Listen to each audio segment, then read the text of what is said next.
Did everybody save their apple? That's what the fruit was in there. Hey, Jimmy, do me a favor. Okay. Now, that if anybody in here wants, my outlines that I gave today, to send me an email, and I'll send them. All right. Councilman Jones just said that if anybody wants the agenda, or not the agenda, but the itinerary that he used when he did, that he made his presentation by, just send him an email, and he will email that to you, so you'll have some notes to go by. Which email address do you want it to go to? CSA 6 Florida at AT&T.net. One more time. CSA 6 Florida, 6PH Florida at AT&T.net. ATT.net. Now look, if you send, I'll tell you how unsophisticated I am. If you send me an email, you might want to text me and tell me that you sent me. Check your email. Because I forget to check my email, or hit me up on Facebook even better. I'm on the last 24/7. We need it one more time. CSA 6TH Florida, always spelled out, at ATT.net. All right. Our next speaker is the illustrious Donnie Kennedy. Yes, he wants to be your laptop.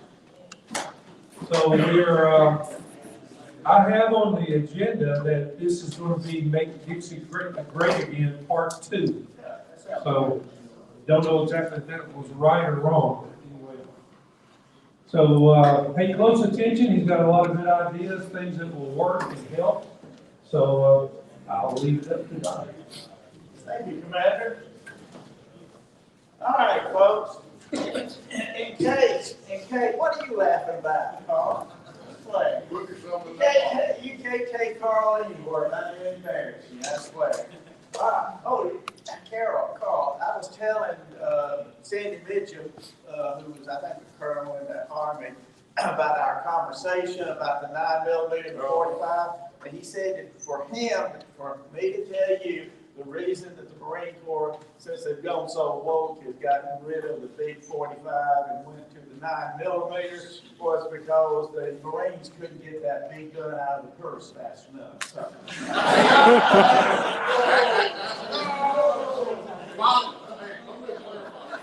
The Army Special Forces carries their 9mm in a satchel, so he's got to branch the Being an Army guy, that might be where he got that information. All right, folks. We all know, or you should know by now, that we're a defeated people. We're not the first people that have been defeated and that have been conquered and have our heritage destroyed. Any of y'all ever hear of a little Baltic nation called Lithuania? Yep. It's Lithuania, Estonia, Latvia. Many years ago, during the Cold War, when the Soviet Union was conquering that area and was holding that area under martial law, it was illegal for the people of that country to have any display of their heritage because it was upsetting to the empire. The Union couldn't stand it, the Soviet Union. They just couldn't stand it. So monuments had to come down to that identify their culture. Flags of their culture couldn't be displayed, and money of their heritage could not be displayed. It was often said that when Western visitors came to that country, every now and then some older gentleman would come up to a Western guy, American, European guy, and shake his hand and hold his hand real close to him and say, "Thank you for coming visiting us. Please tell the world we are still here. We, the Lithuanian people, we are still here." And as he would slip his hand away, the guy would look in his hand, the Westerner in his hand, and there was a crumpled up Lithuanian dollar bill that was illegal to have at that time. It was illegal because it told people that, hey, we are a people. We have a right to be free. We have a right to be proud of who we were. But it was illegal. The Union Soviet Union, not Lincoln's Union, very similar. But anyway, the Union, Soviet Union did not want display of that. We too are a conquered people. Our heritage, our history is under attack, and or we are being denied the right to give our view of our history. Confederate money, remember a long time ago. Tell you what, it's hard. Are you standing in It's hard to talk to you people standing in this box. I don't know. Get the heck out of the box! Yeah. Oh, you know, that's a good idea. Why did I think of that? I thought you were standing in the soapbox. I was standing in a box, and I can't communicate well to you people if I'm in a box. Now, everybody here realizes, you know, that's common sense. But we have SCV camps right now that are standing in a box doing the same thing over and over and over for 35 years. And they wonder, why are we losing? Because you've got to get out of that box and do something different every now and then. You need to do something. And Carl and everybody here that's been talking around this subject, we've got to let the world know who we are, what we are about. And we can do that. But we can't do it if we keep doing the same old thing over and over. If you do the same old thing over and over and expect a different result, what's that the definition of? Insanity. Now, that doesn't mean what you're doing in the past is wrong. It doesn't mean that at all. But if all your camp does is clean cemeteries, polish tombstones, and maybe raise a flag up on the highway somewhere, and you expect that to change the narrative, it won't happen. Does that mean that those things are evil or wrong? No. But here's the thing. That dead Confederate veteran under that polished cemetery, polished tombstone, he cannot tell the world why he fought that war. If he don't tell them, who's going on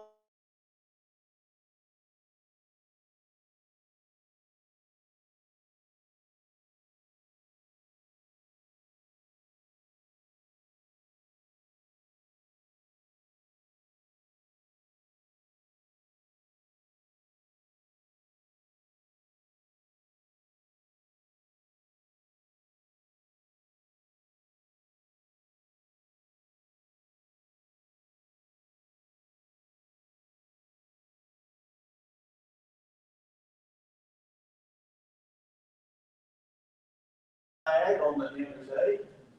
This is what you've got to do.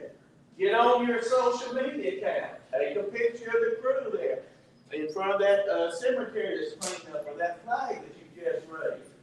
Let the world know in your social media the XXX camp has done this for these Confederate veterans who defended their home against a cruel invasion. That's all you got to say.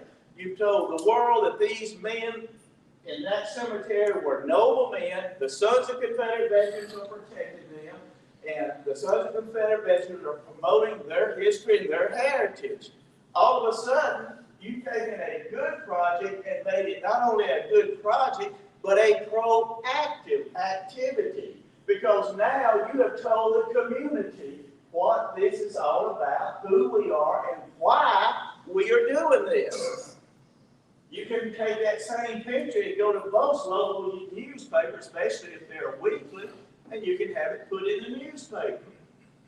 You see, now you're getting that information out to other people. We're not in that stupid box doing the same thing, expecting a different result. We're doing the same thing, and we're putting wings on it, make it fly out to all the people out there. So more than just a few people who clean the cemetery know what's going on. Now, how many of you fellas in here ever change spark plugs on a vehicle? Nowadays it's kind of all right. Do y'all? If any of y'all still got a gap gauge? Hey, I got one time. One of my grandkids said, "Papa, what is this?" I said, "Never mind. You'll never figure it out." All right, a spark plug. Think about a spark plug. It's no bigger than my thumb. But do you realize what that spark plug does? It takes fuel under a lot of pressure and causes a wild explosion. But the explosion is channeled in such a manner that you get movement. You control that movement. That cylinder doesn't go down unless that spark goes off. That itty bitty little spark, or a spark plug bigger than that, causes that 327 with my 4-bell that I'm riding down the interstate on. It makes it work. Now, what does that have to do with SCV? Folks, your camp must become the spark plug in your community to ignite a society and culture that's under a lot of pressure right now, wanting relief, and if you're going to cause a spark that will cause an explosion that people will all of a sudden realize, hey, these folks are right. This is what we can do. It's a force multiplier. Because now we're getting our information out to a whole bunch of people. We can become the spark that really reignites a whole social and cultural movement that this country is desperately in need of. I think it was last Wednesday, Ron went to an SCV camp. How many hours drive was it from your home? About 8.5 hours drive. Now, I'm not going to mention the name of the camp. I don't want to embarrass them. But 25 years ago, I spoke at that camp. It was one of the largest camps in that division. It was the largest camp in that division. It was met at a country club. Fine group of people. I think when I spoke there, we had almost 100 people in attendance. They had 150 members. Now, this is 25 years ago. I don't think at that time we had any more than maybe, 20,000 at the most members, if that much. How many people were at the camp meeting, Ron? About 17 counting me. 17, but that's not the bad part. The bad part was, Ron said when he came back, driving back that whole 8 hours, he said it was like driving back from a funeral of a dear friend. So in other words, you're saying ever since you were there, it went downhill. Absolutely. Absolutely. And Carl Jones put you up to that. All right.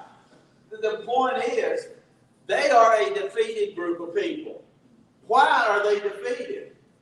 They're defeated because they see what's going on and they feel powerless to do anything about it. Powerless? Why in the world would they feel powerless? Have any of y'all ever read T.E. Lawrence's 7 Pillars of Wisdom? All right, in that, that's where Lawrence of Arabia is trying to get the Arab nations to rise up against the Turks during World War I. And Lawrence was with a group of Arab leaders, and he noticed that those leaders, he was trying to propose that we need to have an insurrection. We need to fight for our freedom. You need to be out from under the control of the Turks. But the older gentlemen there, the elders of the community, they kept telling that the young people said, we've got to do this, we've got to do this. The elders of the community kept saying, no, that's too dangerous. You must be quiet, you must be patient, you must just sit here and endure the unendurable. And endure, because after all, we are older and wiser. And Lawrence of Arabia said they were not older and wiser, they were older and defeated. You see, they have already been into that notion of we are defeated. There's nothing we can do. The younger guys had different ideas. We've got to realize that we're not even close to being lost. We are the ones that can make a big, big difference. We've got to get out of that box. Instead of just raising a flag on the side of the interstate and expecting the world to drive by and feel like you feel about that flag, or you feel about that flag, or you feel about that flag, you must realize those people are being inundated 24/7 with crap from people who tell them that that flag represents bigotry, white supremacy, treason to America. That is what they're being told. They're not like us. People driving by the interstate and seeing that flag now are getting a different message and a different feeling than what we get. Therefore, we must be speaking for that flag. We must tell the world what all this flag represents. If we don't do it, it will not get done. We must be the ones that put a voice to that flag, a voice to the dead Confederate veterans. We're the ones that can do it. We've got to get outside of our box. Cleaning cemeteries, polishing tombstones, raising flags, reestablishing monuments that have been taken down. All those are good and worthy projects, but unless you use that as a method to get our message out to John Q. public, we will be ultimately defeated. That is why several years ago, the Confederate Legion was established. The Confederate Legion is part of the Sons of Confederate Veterans. It is not a separate organization. It is integral to the Sons of Confederate Veterans. I often say it's the PR arm of the Sons of Confederate Veterans. It is our job to promote our name and the things that we believe in. Otherwise, we will be lost. Let me ask you something. About 3 weeks ago, before the war started, the number one thing on TV was the truckers convoy and situation in Canada. Y'all remember that? You hadn't got war fever, never forgot about that, I hope. Every night, I always listen to Tucker Carlson and Laura Ingraham every night on Fox News, and I listen to Newsmax also on a different channel. But every night they would talk about how the Prime Minister in Ottawa, in Canada, how he and his party kept referring to the truckers as Nazis and white supremacists. And why did they refer to them as Nazis and white supremacists? Well, because somebody had seen a Nazi flag and a Confederate flag being flown by some of those truckers, or one or two of those truckers. Now, isn't it interesting? Even in the most conservative of all of our political commentators, not one of those people ever said, hey, wait a minute, we know that the Nazi flag is a symbol of hate and bigotry, but you know there's another side to that story about the Confederate flag. Why are you linking the Confederate flag and the Nazi flag together? No one ever took that tack. Now, I had so many phone calls from people saying, why aren't you on Tucker Carlson telling them what's going on?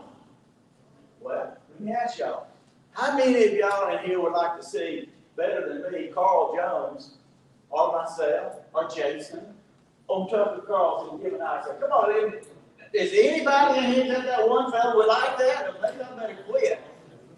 Would you like that, sir? Would you like that, sir? Would you like to have the SCV being recognized in the news media and Tucker Carlson or Laura Ingraham on Newsmax giving our side of the story? Would you? Yes. All right. Yes. All right. Good. Now let me ask y'all that. One simple question. How many people in this room picked up the phone and called Fox and said, hey, I'm with the Sons of Confederate Veterans, and I'm highly offended by the way you're treating our heritage? Well, the phone call was too much. How about email or text or maybe a letter? If anybody in here do that to any of the news media? 1, 2, is that 3? Listen, we are an organization of about, really right now, about 27,000, 28,000 active members. If even half of those members had flooded those news media complaining about the way our heritage was being treated and demanding that the Sons of Confederate Veterans be allowed to give our side of the story, we would have been on there. But nobody thinks about doing it. Now, quite a few people think about picking up the phone and calling headquarters and saying, what are y'all doing to save our monuments? How come they're not on TV? But all you got to do is pick up the phone and call Fox or email them or text them. You see, sometimes we forget that the simple things that we do can make the most important difference. How much would it cost for you to make that phone call or email to one of those stations, or all of them even? Nothing. How about your social media when you do a flag raising or replacing a monument? How many times have you failed to put something on your social media? Well, if you don't have social media, I bet your wife or girlfriend, and maybe they never meet, one of them, or your daughter or your grandchild, one of them will have a social media. Take them a picture of what you've done. With my pawpaw was at such and such, and they raised this big giant pretty Confederate flag on the interstate. Listen, he's a member of the Sons of Confederate Legion. If everybody, or even just half of our members would do that, do you realize the millions of people that we could contact, the millions of people who would hear about the Sons of Confederate Legends and the positive things that we're doing? It can be done, and it can make a difference. Let me ask you this. How much would it cost if we did that? It wouldn't cost us anything. Now, if you got about $50,000 to $100,000, we could buy an ad on TV and run it once or twice a week, maybe, and we could reach that many people.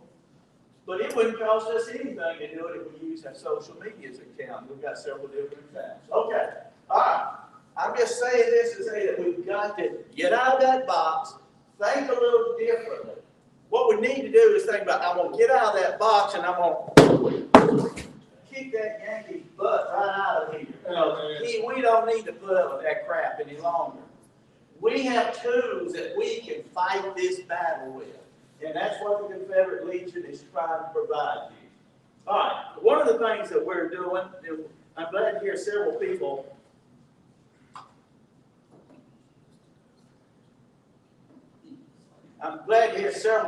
talking about gun shows, because one of the things that we've done in the Confederate Legion is we've established a Dixie Defender or a Southern Defender pointed at gun shows.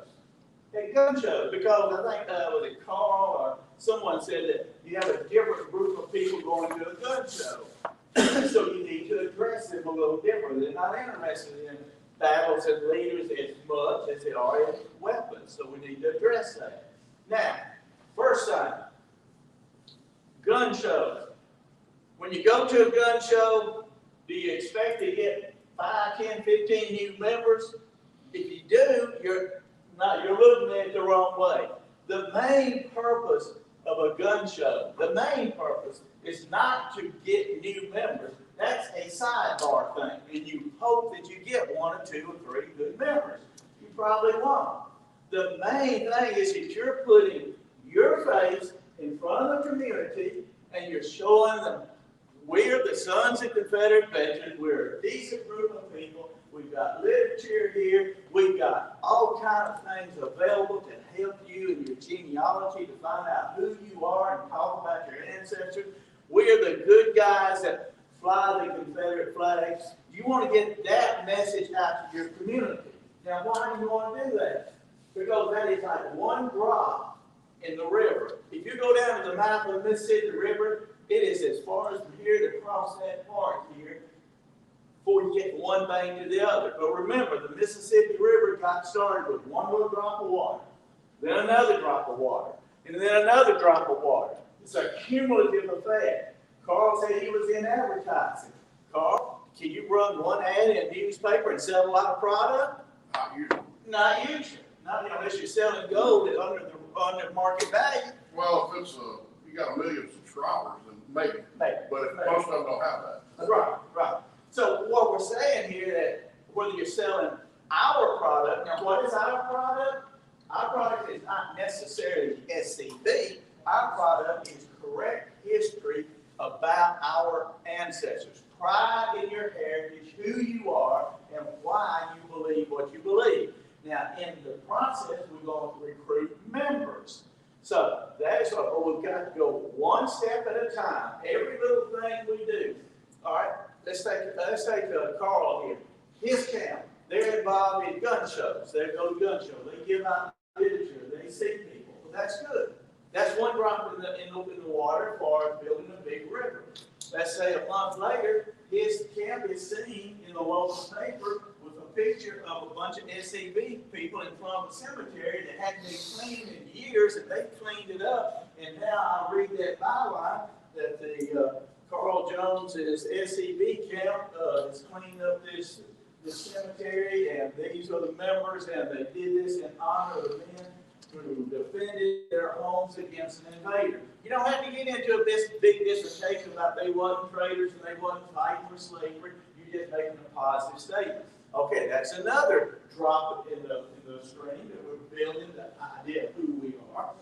And then all of a sudden somebody in the community goes into a waiting room, he's getting his car worked on or something, there's somebody had left something, just accidentally left something on the table in the waiting room. He picks it up. Well, it's a, wow, a Southern Defender or a Dixie Defender, which is the one who got out. And he reads stories about things going on in his territory, in his community, during the war, after the war. He reads about the sons of Confederate veterans. And then, you know, you say, well, who is this sons of Confederate veterans? Who are these people? And I'm going to show you something here. On the one page, oh, by the way, this is a Dixie Defender. It's for gun shows, and this is approved. This is a current printer's proof.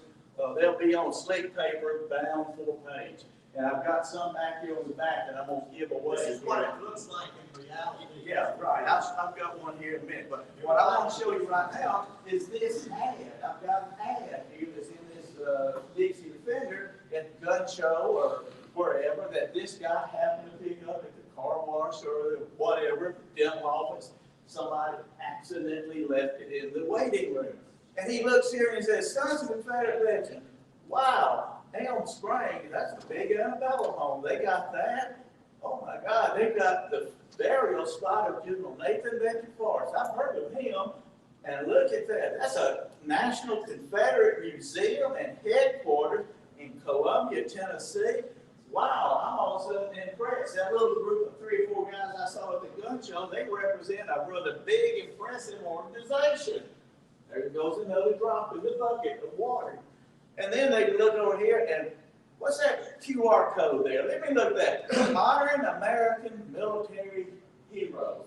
They put their phone, they got nothing else to do while they're sitting there. They take their phone, get that QR code, and all of a sudden they hear a video from the SEB about honoring America's heroes. You see, there again, we've done something else. We added another drop of water in that big old bucket that we're trying to build a big stream of information so people will know who we are, have a different opinion about who we are, and therefore they'll come on board. Now, somebody earlier today was talking about we need to motivate, to activate people. This is one of the things of the Confederate Legion that we started many years ago, maybe 3, 4, 5 years ago. We said we must educate to motivate and therefore activate Southerners. Do you know every poll that we've done, seen done in the last 5 years, every time we do it, it comes down positive that the vast majority, a super majority of Southerners says we support Southern heritage. I think in North Carolina it was 65%. In Louisiana it was 70%. Virginia it was 60%. The majority of people are already on our side. How in the hell did you lose when you got the majority of the people on your side, people? Well, we lose because they're, as somebody said, they don't feel good about you. They believe you. In their heart of heart, oh, I know they're right. But they need to be educated. They need to be motivated. That's what all this literature that we've given out, there's all this stuff that we're trying to do, the stuff on social media, all that stuff that we're doing, all of that is to get that person who's sitting in that chair saying, boy, I agree with them people.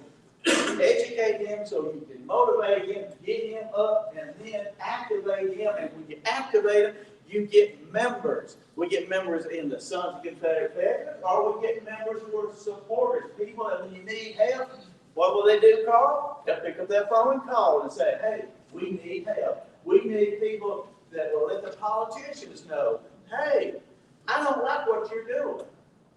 Let me give you a great example of what's going on here. And remember, at your gun shows, your news releases, your social outlets, your social media, when you're posting stuff, when you're talking about the Sons of Confederate, when you're putting out Southern Defenders or Dixie Defenders in your community, guess who takes note of that?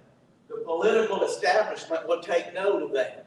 Who is it that is responsible for us not marching parade from our Confederate flag? It's not Antifa. They're not the ones who say you can't do it. Most of the time, they don't even show up. They make a phone call, maybe. And we need cowardly, rhino, Republican, so-called conservatives cave every time. But if they know that, man, this organization, Sons of Confederate Veterans, they're pretty active. They're doing stuff in my community. I better not get on their bad side. So, as I've said so many times, we have the home field advantage. We have the ability. All we've got to do is to educate those people, motivate them, and to activate them. Now, the Sons of Confederate Veterans through the Confederate Legion, every 2 months we do what is known as a counterattack. We have a counterattack in which we will, let's just say in this March, April, we're doing a counterattack called Confederate Veterans or American Veterans. We'll send out literature, we'll send out letters to the SCV camps and ask you to get a hold of your local people and let them know, your local civic leaders, who we are and what we're doing. Ron, can you bring that up? Yeah. I'm gonna try to play. We also have radio ads that you can buy radio time in your area about this counterattack. We're doing 6 counterattacks a year. I have a 60-second ad, and you know that's a 60. I think this is 60. Okay, I've got a 60-second ad that's pro-SCV, pro the counterattack that we're doing, and I've got a 50-second. On the 50-second, if Carl would rather have people notified about his local camp in that area, then he can take to the station and dub on this at the end of the thing. And see, I'm going to try to play this. And it may not play, and no way. So it won't. Until I get my ear. Ron said it won't really, because he can hear it. He's in his hearing aid. Sorry. My phone's hooked up to my hearing aids. I gotta disconnect that. Go ahead and keep talking, Don. What we want to do is to have occasionally SCV camps or SCV brigades in the area run some of these radio ads. Again, that's another drop of water that we're adding to make that gigantic river. And the radio ads can then be heard by hundreds, if not thousands, of people.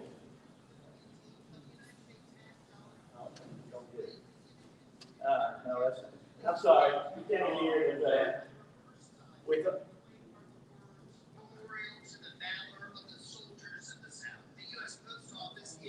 Probably in the back. I don't like the light. Is the light on the mic green? No, it's not. Push it and hold it for like 3 seconds. There we go.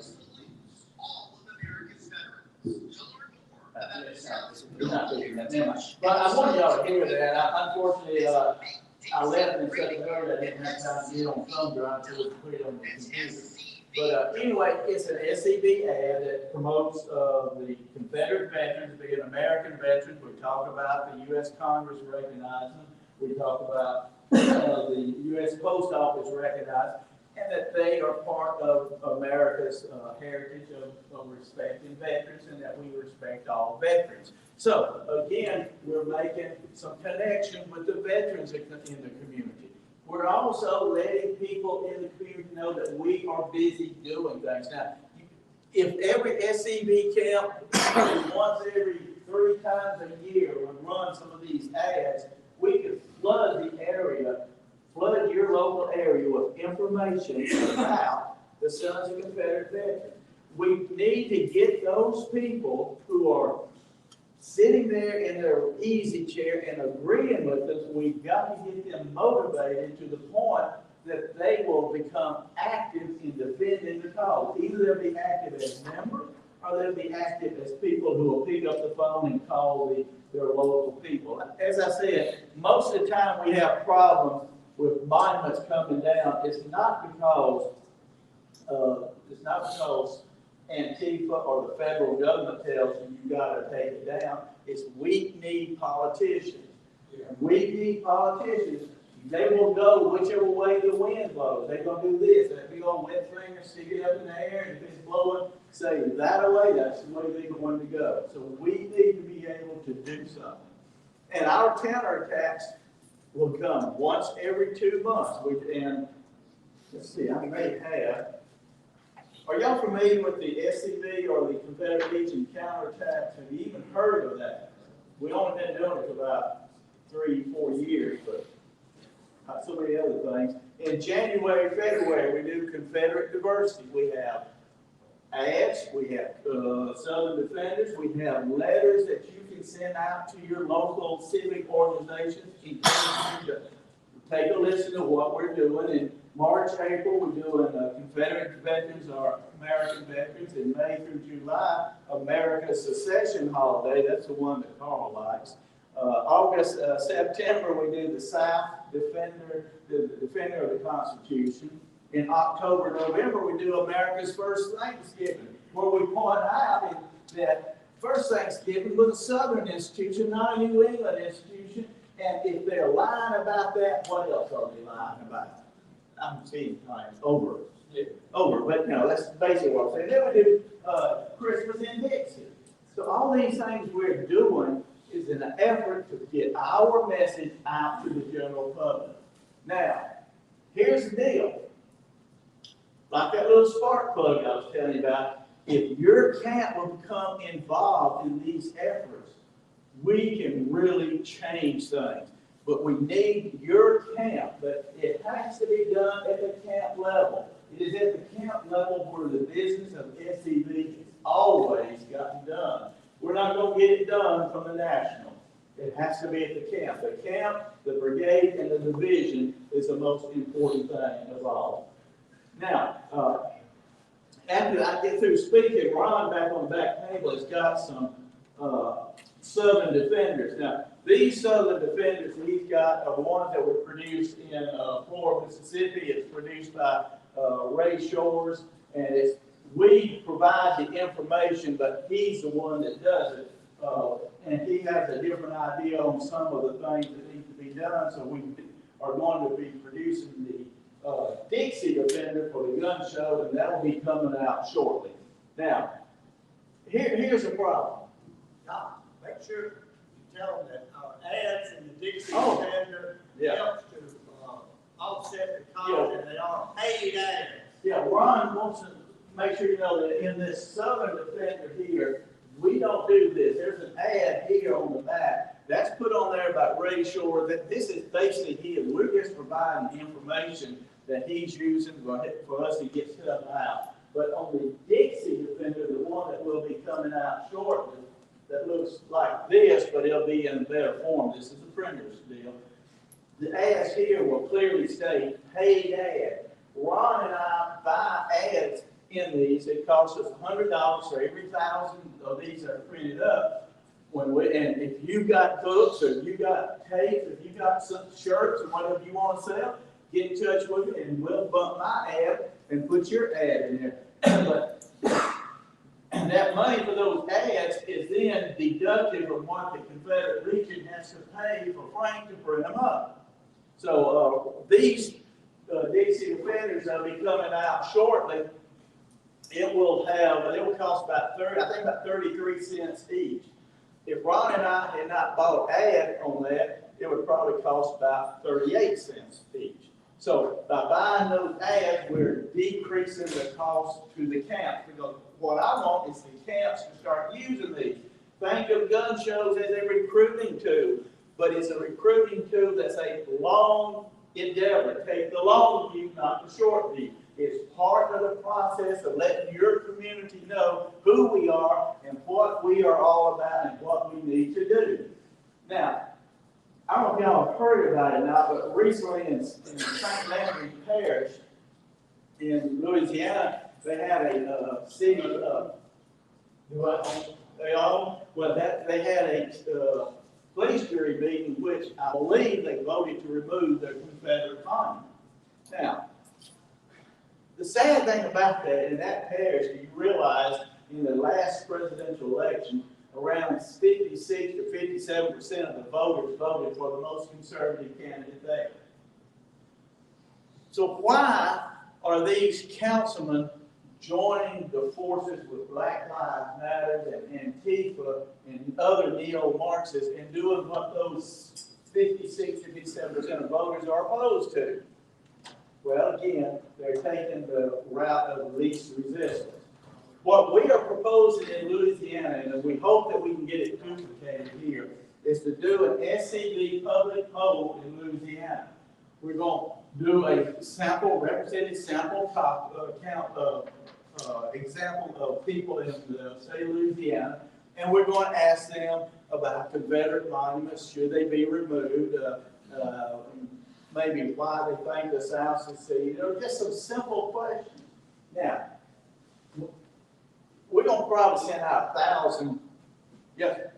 Those whole questions go to Republicans, Right. so we're targeting the people that control the legislature, not our governor, but the conservatives. We don't care what the people in New Orleans East think.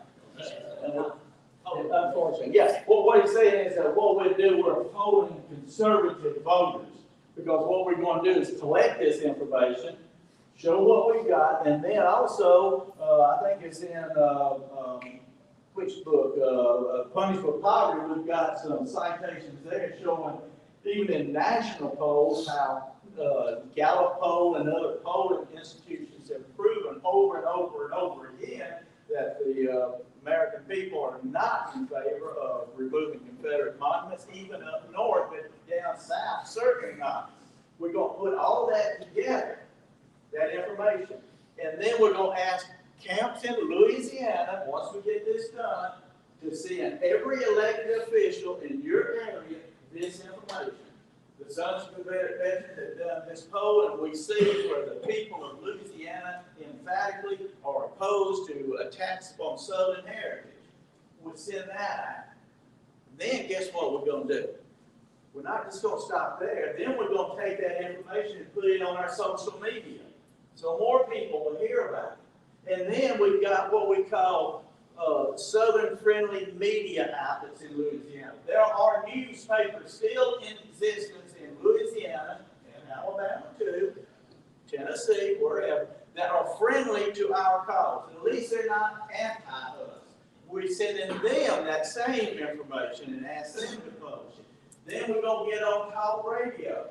In Louisiana, there's a talk radio host, Moon Griffon, that covers the entire state of Louisiana. He knows Ron and I personally. We'll give him a call. We'll get on his station and say, did you know the Louisiana Division Sons of Confederate Veterans did this, and this is the result? And why in the world are our wormy politicians like down there in St. Landry Parish voting with Antifa and Black Lives Matter? People. Then you got somebody's attention. Now, if we can do that in Louisiana, we can replicate that in other southern states, and make this a South-wide endeavor. But again, here we go. If the local SCV camps are not involved, if the local camps are not the ones who are really pushing this effort, if you're not being that spark plug, we'll never have ignition. We'll have defeat. We'll be like that camp Ron left. We'll just be sitting around defeated and not knowing what the heck can we do. Use the tools that are provided. Get your information out to John Q. Public. Make sure they understand. First, make sure your camp members understand we do not have to accept defeat. Remember the gentleman in Lithuania that pressed that crushed Lithuanian dollar bill in the hand of that Westerner and asked him, don't forget we're here. Don't you forget we're here. Don't you let your family forget that we're here. And don't let John Q. Public forget that we are here. And we can do this, people. There's no reason for us to feel defeated. Use the tools that are being provided. Get out of that box. Dang it, box, I just hate you. Get out of the box. We got to do something different, fellas, or we're going to lose it. Our children and our grandchildren deserve better of us than that. And we can do it. Absolutely. We can do it. Boy, I wish that was a Yankee. All right. Now, I told you each counterattack, we have letters that we want to send out. Each counterattack will have a letter that you can, in your camp, you can either down. Yes, sir. How they don't know about this counterattack, Don? But aren't they on SCB chat? Don't they listen to that? I don't know. Oh. Our constant contact. Well, if you're a member of the Confederate Legion, you should be getting information each time we do a Confederate counterattack about the Confederate counterattack. We're going to make sure in the future that it goes out on SCB telegraph also. So we'll let you know that what we're doing, when we're doing it. This letter will go out from your camp to people, local people that are influence agents in your community. Lions Club president, Kiwanis Club, different civic organizations. They need to know. Say we do the one on Confederate veterans or American veterans. They need to hear that. The VFW, American Legion, they need to get a letter from the local SCB camp. Now, the good thing, we're going to redo this is an old letter, but we're going to redo the letter so that right down here in the bottom of the letter, they'll have a QR code. They'll put their phone on that QR code, and they'll hear a video about why the Sons of Confederate Veterans is a veterans organization that believes in promoting the heritage of all veterans, especially Confederate veterans. And we don't limit it, when we talk about veterans, we don't necessarily limit to Confederate veterans. We include all American veterans. I heard Ron talking a little while ago with someone about the Dixie Division. Alabama used to be part of the Dixie Division. Y'all know that? That's the 31st U.S. Army Infantry. Fought in World War I, World War II, Korea, and the Cold War. That is our brothers, Southerners, who were sons of Confederate veterans, grandsons of Confederate veterans, and great-grandsons of Confederate veterans. We need to let the world know about that. This letter will do that when you send it out to VFW, American Legion, send it out to the Kiwanis Club, send it out to the Lions Club, in your community. Let people know you are out there, that your camp is active, and you have a reason to be proud of our Southern heritage. Every 2 months, you'll be seeing a different letter that relates to one of our counterattacks. And we're asking the camp to use that tool to communicate with the community. And there again, I was talking about the drops of water that makes the Mississippi River. That's another drop of water we're doing. Do you understand? This is a PR campaign. This is salesmanship 101. We have a product to sell. Our product is pride in Southern heritage. And because we're selling a product, pride of Southern heritage, guess what's going to happen? Our membership will increase. People will no longer look at that flag as a flag or be tempted to look at that flag as a flag of white supremacy and racism and treason. Because we're going to tell the other side of the story. One of the most interesting things, if anybody ever read Machiavelli, Machiavelli often would tell the prince, when the prince said he conquers a territory, what does he need to do? Well, one of the things, and I'm paraphrasing the Dickens on Machiavelli, I wasn't around when he wrote this, but I have read his book. One of the things that he would say is that, the local people will not necessarily like you. But don't worry about that, because they like you and love you at their volition. If they fear you at your volition. We want the politicians, those weak-kneed, scumbag, yelly belly, rhino Republican, weak-kneed, no, I just want to cuss so bad. People who are in the legislature and different councils who will fold at the drop of a Black Lives Matters t-shirt and bow down and kiss their butts. We want them to be more afraid of us than they are them. To do that, we have to use these tools. And that is what this campaign is all about. It is more or less a PR campaign. We're going to work on that. I have a project going on called South Friendly Media, where I'm asking people to send to us, look on the Make Dixie Great Again website, and there's a form to fill out. I think Jimmy is sending some. I got something from a guy in Texas. We're trying to determine how many good, at least friendly, if not 100% on our side, friendly people in the media that we can send news releases to. Because when we do something, we want the world to know. When we send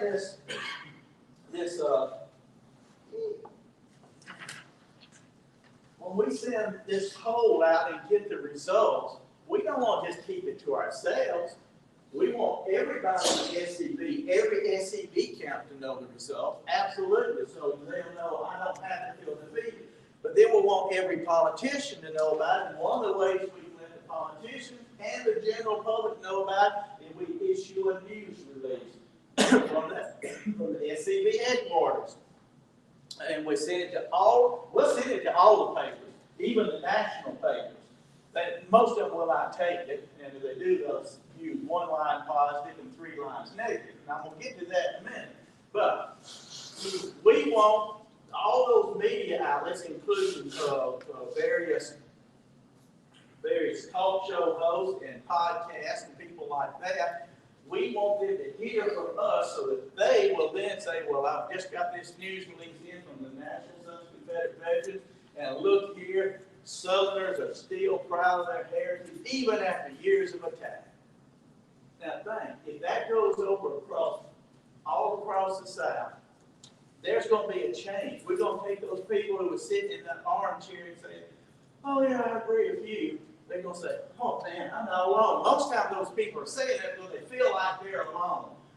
Ron, what is one of the most often time people read the South is right way back when we first got started. One of the most often things we heard people say was what? I hope I didn't put you on the spot. Wow, I thought I was the only one that felt like that. Exactly. Wow, I thought I was the only one that really felt like that. Thousands of people. That book has already sold over 150,000 copies. Listen, that's just a drop in the bucket to the people out there that feel like we do. But we've got to activate those people. We've got to educate them, motivate them, and activate them. And that's what all of this is ultimately about. South-friendly media. We must act local. We must vote local. And one of the things that I hope Georgia, that thing's still on up. Is it green? No, it's black. Oh, the light, is it open? That means your time's up. Hey. Yeah, shut up. I didn't ask you enough questions, so you paused is what it is.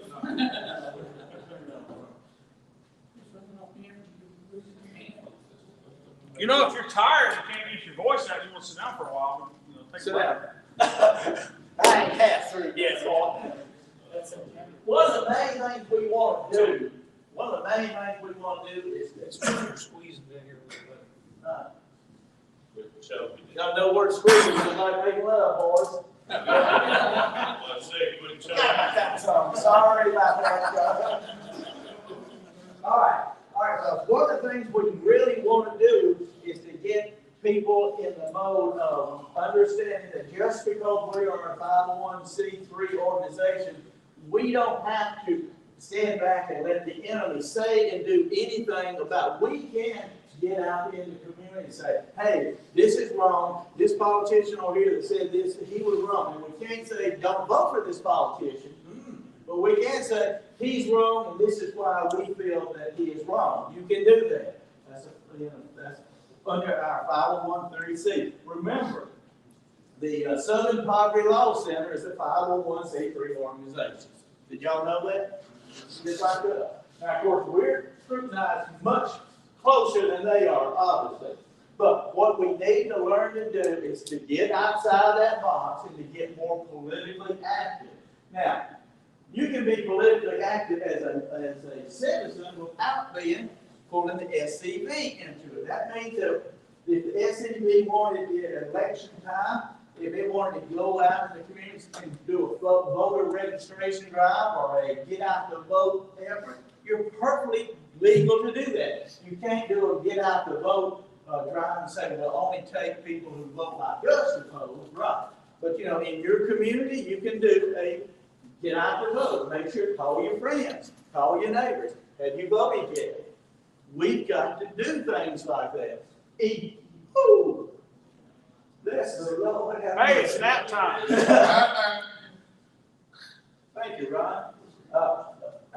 What we really need to do is to eventually have somebody in a bully pulpit that will say the things that I'm saying that's one of us. We've got to have somebody that's one of us who's been down for the struggle, who's been here a long time, that won't turn his back, that's not making a political campaign in order to feather his nest and to walk himself up the political establishment in the Republican Party. We need somebody like that would have a bully pulpit. Now, bully pulpit, you think of Theodore Roosevelt, George Wallace, even Thoreau. They had a bully pulpit. They were able to attract attention, and they could get people organized. If we had somebody that could help organize in the South and to organize what Ron and I have all referred to as a parallel government or provisional government, this is just pressure groups within the community. This is outside of the SCV. SCV members are involved with it. But outside of you, to put pressure on politicians every time. Say if this guy were here, we elected him, we thought he was a good guy, and all of a sudden he started voting with Antifa. Well, in my state, we can exercise a recall petition. And when a lot of times, let me get through because I will forget, and then we'll ask some questions. As a matter of fact, I done forgot where I was. I gotta start over. Yeah, got to start over again. Oh, Eric don't like that. All right, folks. This guy voted. He said he's going to stand with us, but he voted against us when we went to the legislature. Well, now we've got a group of people all across our state that's organized. We're going to organize a recall petition on him. Now, you say, well, you know, that's hard to do and it's hard to defeat. You don't have to defeat him. You put him through the embarrassment of being called into account for his traitorous activity. This politician over here is going to know what's going on over here, and he can all of a sudden say, it's going to cost me if I act like that fool over there. Shouldn't have done that, though. Why did you do that to us? But you said you don't, and this is a great thing about irregular political warfare, which Ron and I talk about it in Dixie Rising. You don't have to win every election in order to win for the cause. Did y'all ever read the history of Mao Zedong and his fight to take Germany, take China over for the communists? One of the things he did, he told his people, he got pushed back, and he gathered his remaining crew together and he said, look, we can win, but we got to remember that the fish of revolution will not spawn until the water temperatures is brought up to the right degree.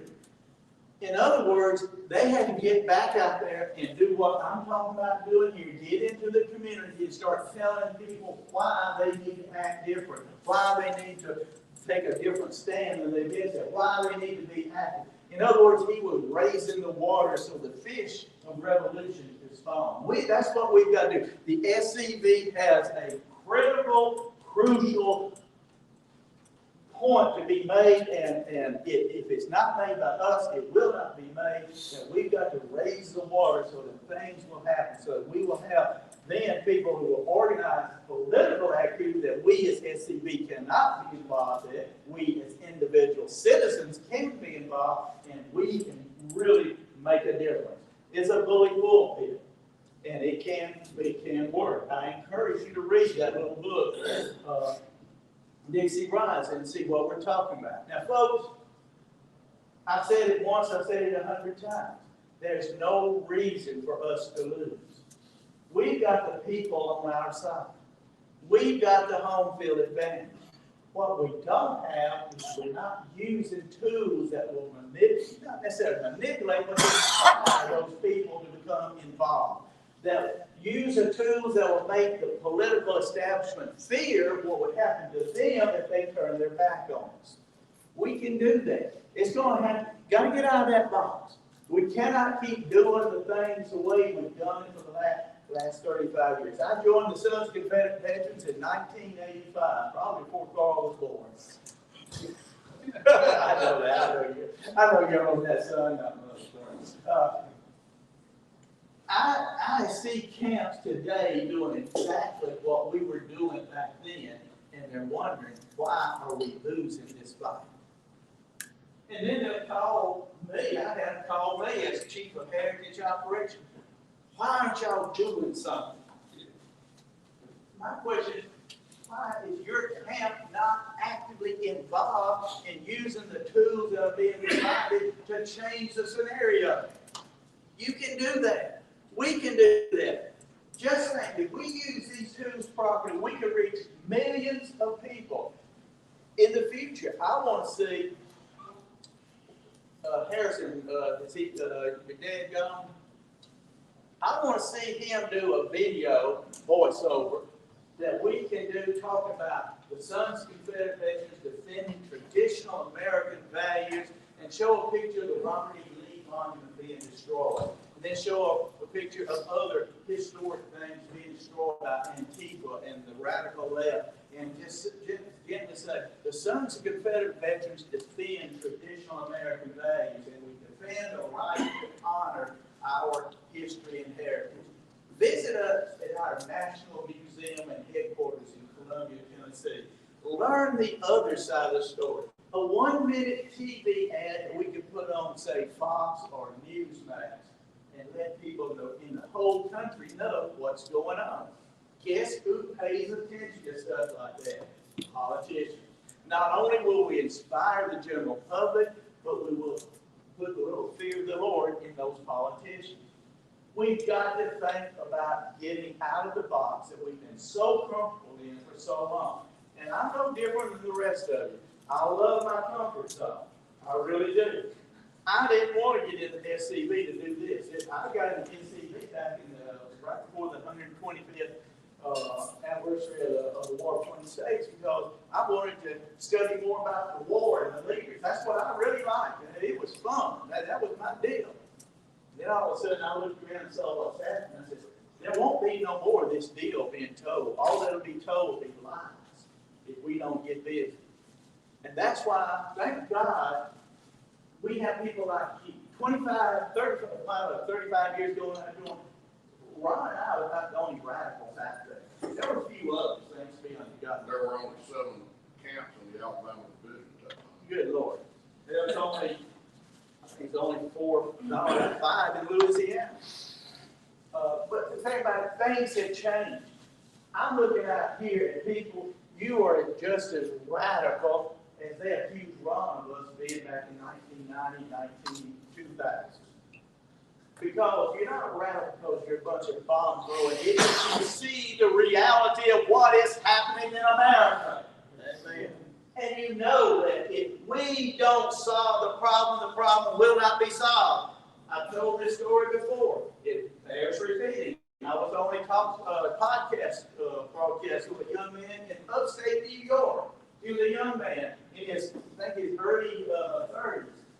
He was a Christian conservative, and he was a constitutionalist. And we did the whole interview. It was almost like talking to Carl here. He knew the Constitution. He understood the problems. He understood what was going wrong with America.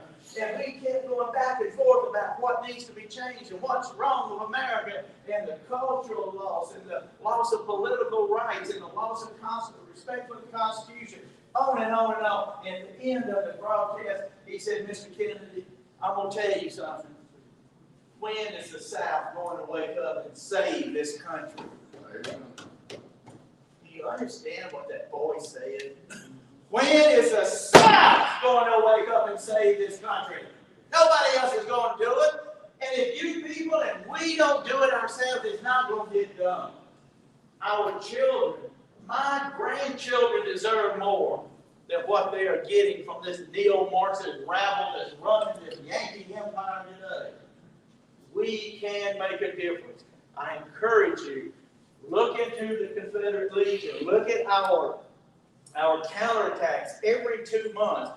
Let's get busy. Let's spread the word about who we are and what we can do, and let's do it. There is no reason for another camp, for Ron Kennedy to leave another camp and drive 8 hours, almost crying in his milk beer probably, because of the way that he saw what was going on in what once used to be one of the greatest camps in that division. If you don't want every SCV camp to end up like that, we've got to get busy. We can do it. We can be victorious. You and I have the right DNA to do it. We can stick with it, and we can be victorious. Thank you for inviting me.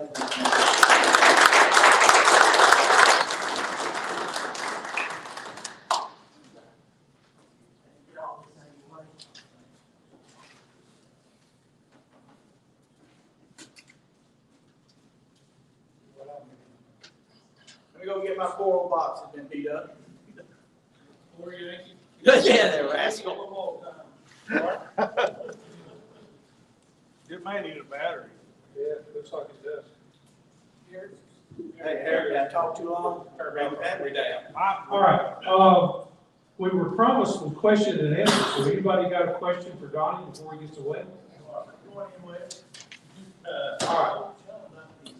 We've got until 2 o'clock, take a break, and Please speak up. Listen, I've got a bunch of Southern defenders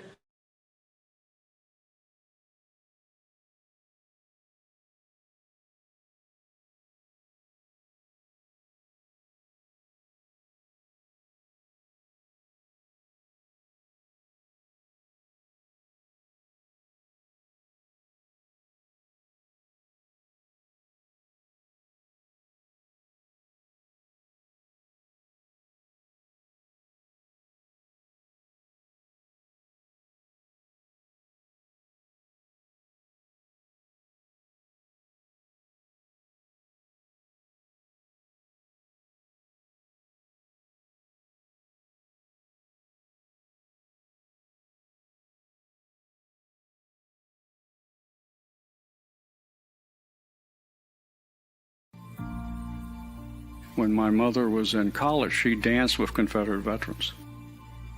To me, it wasn't that far away. You know, my father knew this. My mother knew this.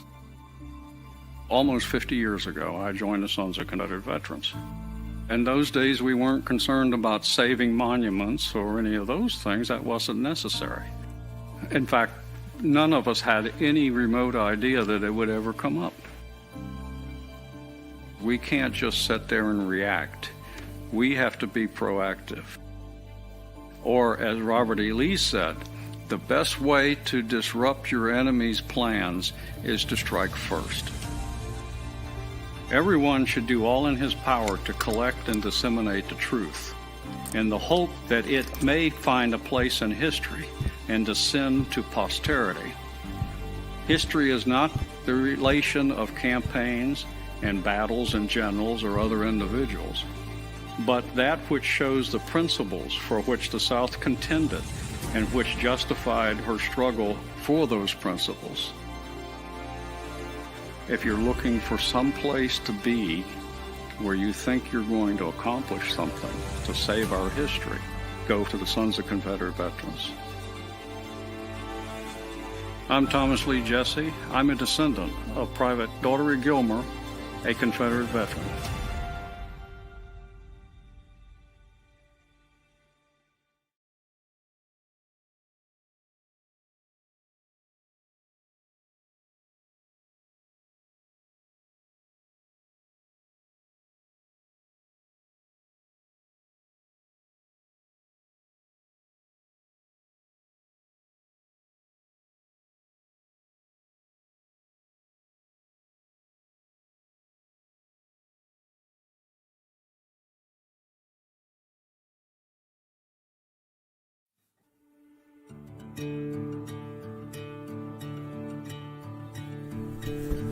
My dad told me he always had a kinship to the battle flag.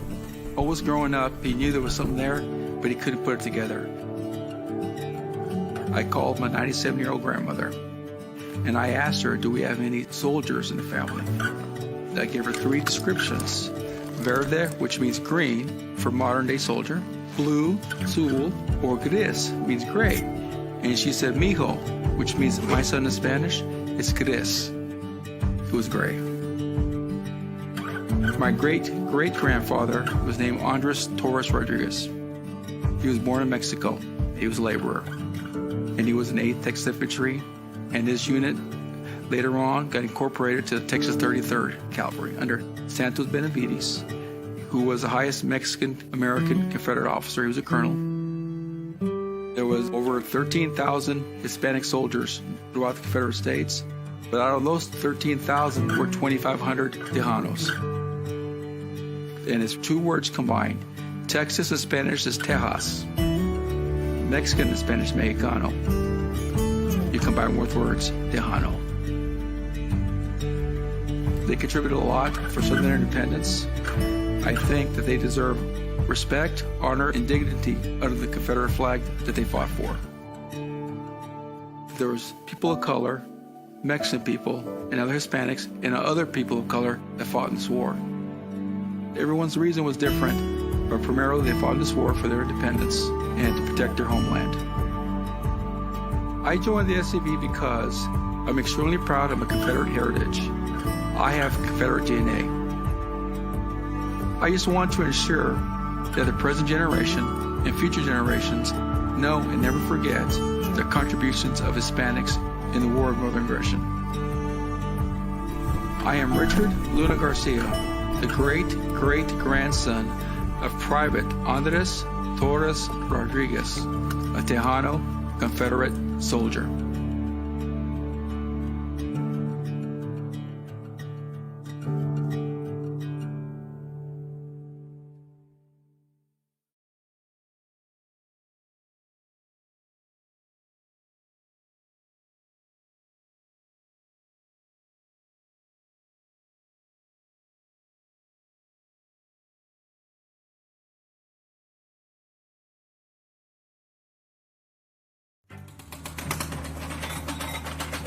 It started about 3 years ago. A controversy began with the political correct movement that was taking place in Memphis, and force became a lightning rod. They created a nonprofit group, a puppet organization, went in there in the middle of the night and removed the statue in violation of a number of laws. Even if the statue got put back up, it wouldn't last a week. Why don't we move on? There's no one alive today that could tell us where General Forrest and Mrs. Forrest were buried. As we were digging away the dirt from in front of the statue, we discovered a flower cradle, and it said N.B. Forrest, 1877. We uncovered both the vaults, and they were side by side. So can you raise it just a little bit more so we can get the strap? That's good. A little bit more. Recognizing the enormity of the history that's involved with this, I wanted to make sure that it was done right. This is one of those things that you can't fail on. You can't just halfway do this. You have to be invested. You have to go with it with all your heart and soul.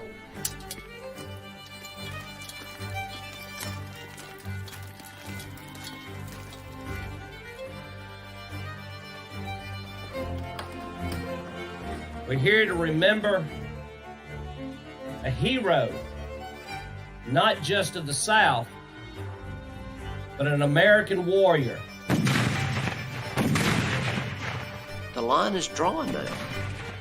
This is not just an attack on Confederate or Southern history. It's an attack on American history.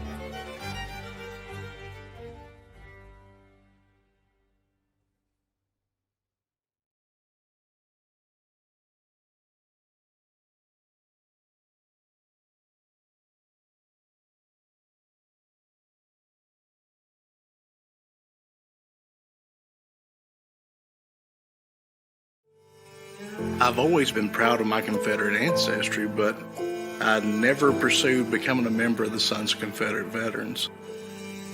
It all changed in 2017 when I saw New Orleans take down their Confederate statues. Those monuments come down really lit a fire inside of me, and came to the conclusion I needed to join the Sons of Confederate Veterans. It's a domino effect. We give in on this, it's just a matter of time before they start taking down Thomas Jefferson and George Washington. We need to draw the line in the sand right now. These are our Confederate monuments, these are our Southern heroes, and you're not going to take them down. Our museum is going to be funded 100% by the Sons of Confederate Veterans. The history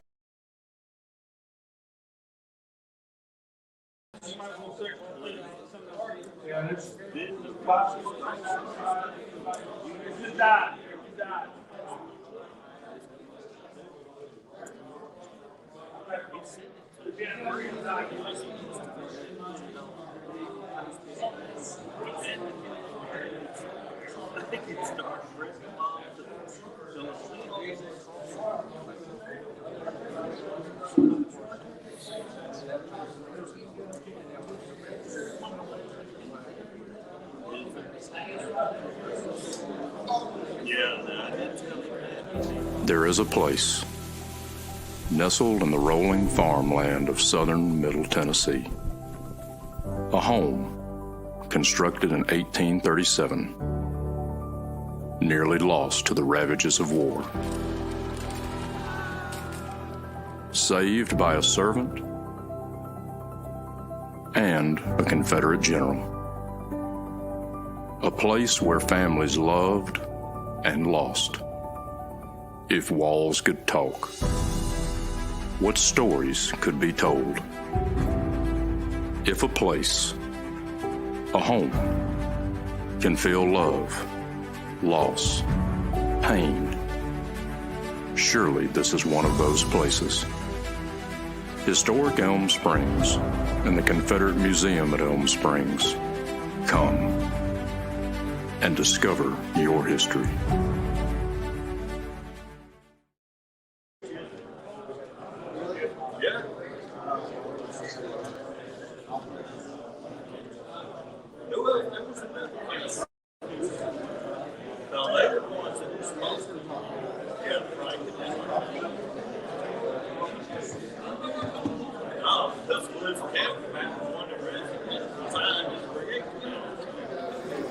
I've always been proud of my Confederate ancestry, but I never pursued becoming a member of the Sons of Confederate Veterans. It all changed in 2017 when I saw New Orleans take down their Confederate statues. Those monuments come down really lit a fire inside of me, and came to the conclusion I needed to join the Sons of Confederate Veterans. It's a domino effect. We give in on this, it's just a matter of time before they start taking down Thomas Jefferson and George Washington. We need to draw the line in the sand right now. These are our Confederate monuments, these are our Southern heroes, and you're not going to take them down. Our museum is going to be funded 100% by the Sons of Confederate Veterans. The history, the narrative that we present will be the narrative that we write, so it will be our story, our museum. Right now, if we do not protect our heritage and present it as it truly was, it's going to be lost forever. We're going to tell the true story here. I'm Adam Southern, and I'm a proud descendant of Private Alfred D. Southern, a Confederate veteran.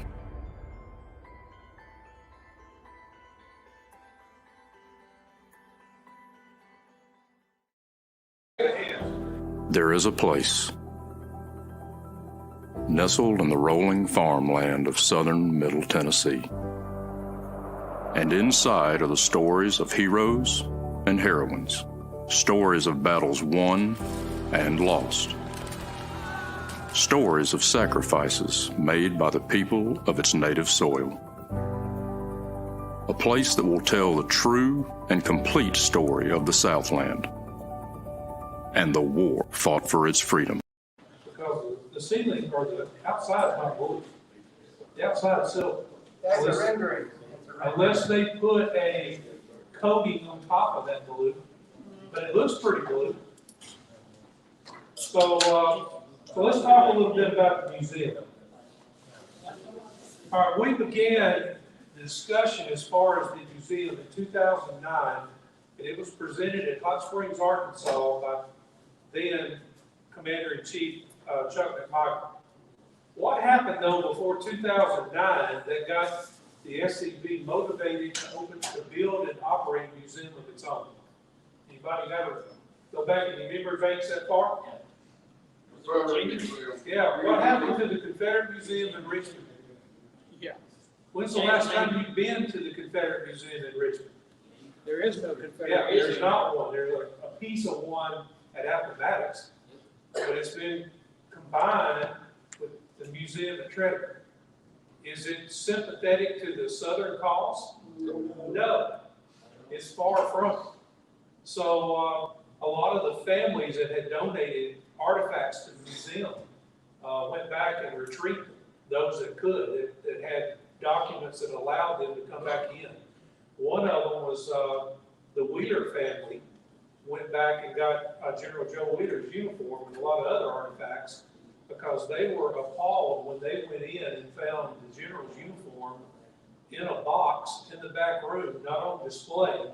And when they pulled it out, the sleeve was hanging bare threads exposed.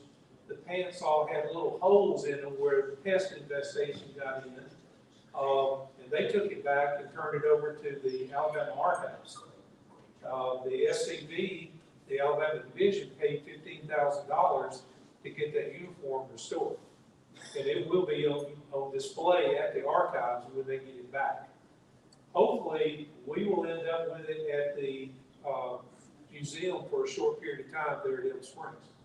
So that was the precursor to why we talked about in 2009 of opening up a museum of our own.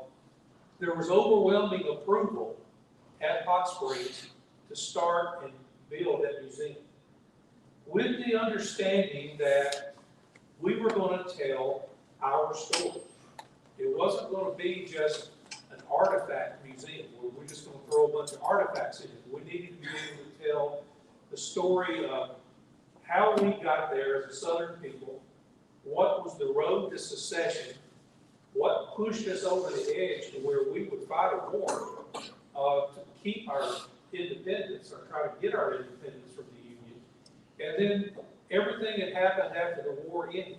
That's our story, and we need to be able to tell it. We started a founders club where you could pay, I think the entry level was $1,000, but went up to 10,000 different levels. There were people lined up at Hot Springs paying at least $1,000 to make this museum happen.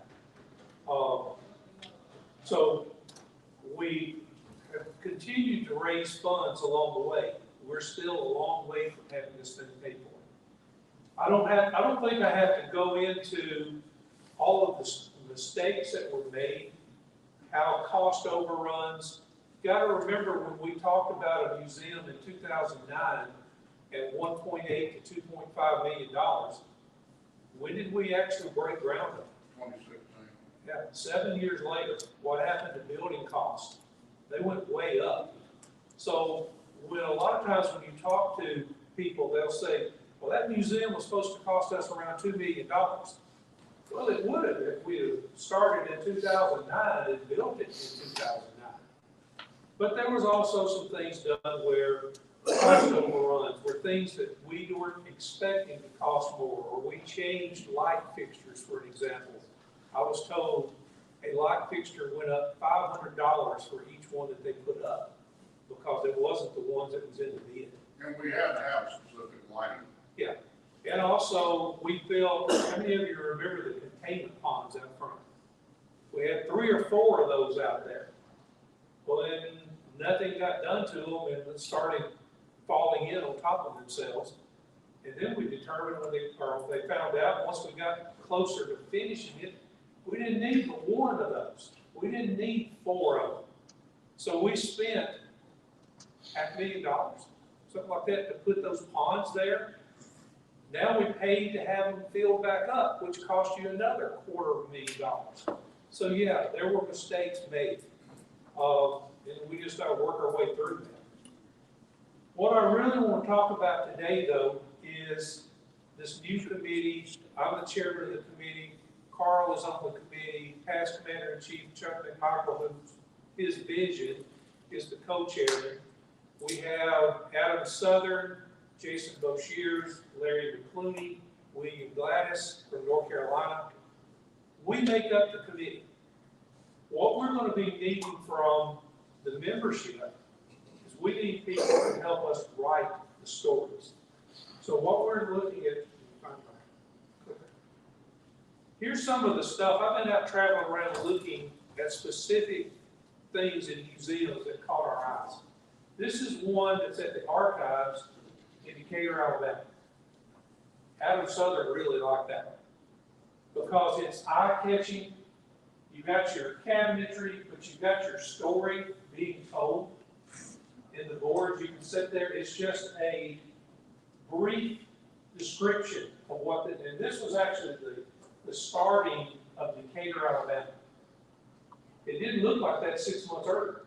It was totally different 6 months earlier. One of the things where you won't see it on that one, maybe you'll see it on another one. All right. This was now, and they call it their Civil War display, because Decatur was occupied by the Yankees in 1864. But that little room that tells their story of Decatur is roughly 24 feet by 16 feet. And they tell everything that happened during that 4 years in Decatur, Alabama about the war. Does it look exactly like what we want? Not really. But if you look across at the top, you see the pictures of different people and there's dates there. They have a timeline beginning with 1861 and ending in 1865 for that room. That's what we want in our museum. We want to start with a timeline of when the South was formed and where it ended at 1865. And then we'll go into Reconstruction and different other sections of the museum.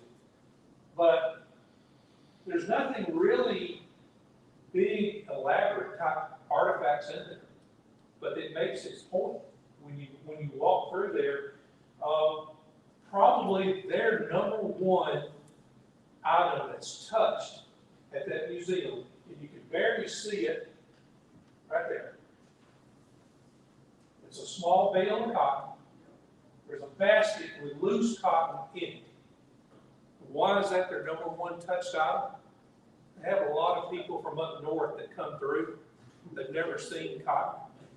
And they're reaching in. He said, I have to keep my eye on them to keep them from putting cotton in their pocket or in their purse. He said, I don't have to go out there and keep getting cotton, but they've never seen cotton. And so that's their number one item in that museum that gets handled all the time. So that's part of what we're talking about. We want to make our museum interactive. We want to have stuff. Probably 20, 25 years ago, I visited Shiloh maybe for the first time, maybe even farther than that. Back then, if you went into the museum, they had Confederate uniforms for the kids that they could slide over. They could tie them in the back of the string. They had little wooden muskets that they could stand there at home, and the parents took the pictures. I don't know if that's still there or not today. Probably not. But that was in 1965 or 70, that was interactive, high tech. We may have to bring that back. Or how many of you remember going to Six Flags or Dollywood or some other place where they had little cutouts that you stuck your head in? They had a uniform and everybody lined up to take a picture that way. Or if you were in Florida, it had a mermaid and the girl would stick her head in that little hole so she'd look like a mermaid. that was high-tech interactive. We can't do that now, we gotta do something a little different. All right, let me go back to that. There you can see it, right in there, you see the metal frame that goes up behind that. Every one of those panels can be peeled off the wall. They're vinyl, they've got magnets on the back, there's a framework of metal, it looks like a trade show display. All they have to do is set it up, they can move it to any configuration that they want to do, and they have those panels marked 1 through however many, like this would be 1, 2, 3, 4, 5, 6, 7, 8, 9, 10, 11, 12, and then they have a whole nother set of those with the same numbers so the guy can go over there, pull them off the metal framing, and then he can put the next set up, which totally changes that display area. That's what we want to incorporate into our museum. We don't want this thing to be static, never changing what's on the board, and never be able to make a change without going in and doing a drastic change. Like I said, he changes it up every 3 to 4 months, just different pieces of that museum so that it does look different if you come back over there. All right, this is one that I went to on vacation. This is at Delana, Georgia. This is the Gold Museum over there. And I took that particular picture because they're telling the story of the gold rush. Look how much text that they have. There and there. Then the rest of this is documents that they made copies of and attached, and pictures and a few little artifacts over here. This is talking about the white settlers moving in and pushing the Native Americans out, which became part of the Trail of Tears. They took over the land in that area because they discovered gold and they pushed the Native Americans out. So that caught my eye. What can you do? You don't have to have $1 million worth of artifacts. Again, we're wanting to tell our story. We still have some problems on the interior of the museum. Anybody tell me what the most obvious problem that you see in there? Windows! Yeah. Too much light coming through the back. That's correct. I actually spoke to Lee Hadaball about, he was going with me on March 5th at the GEC meeting. I was hoping that he was going to be able to come up with a UV meter. He has access to a lot of different stuff. I really wanted to get a starting point. This was taken at noon. That's when I was up there. This was on at noon. This is the west. These windows are where the western sun comes in. Well, at that point at 12 noon, the sun's directly overhead the museum, and we still had that much light in. If I'd have been there at 5 o'clock, it would have been twice as bright as that. I overheard Past Commander-in-Chief Chris Sullivan talking to Commander-in-Chief Clooney about, well, what are we going to do about the excess amount of light? He said, when I got here this morning, there was a stream of light coming in on an original Confederate flag that we have in the museum. And it's just sitting there all lit up by the sunlight. Now, it looks pretty all lit up, but what's it doing to it? That textile is being destroyed by the UV light. The sunlight itself is fading out the fabric as well. So we've got to fix that.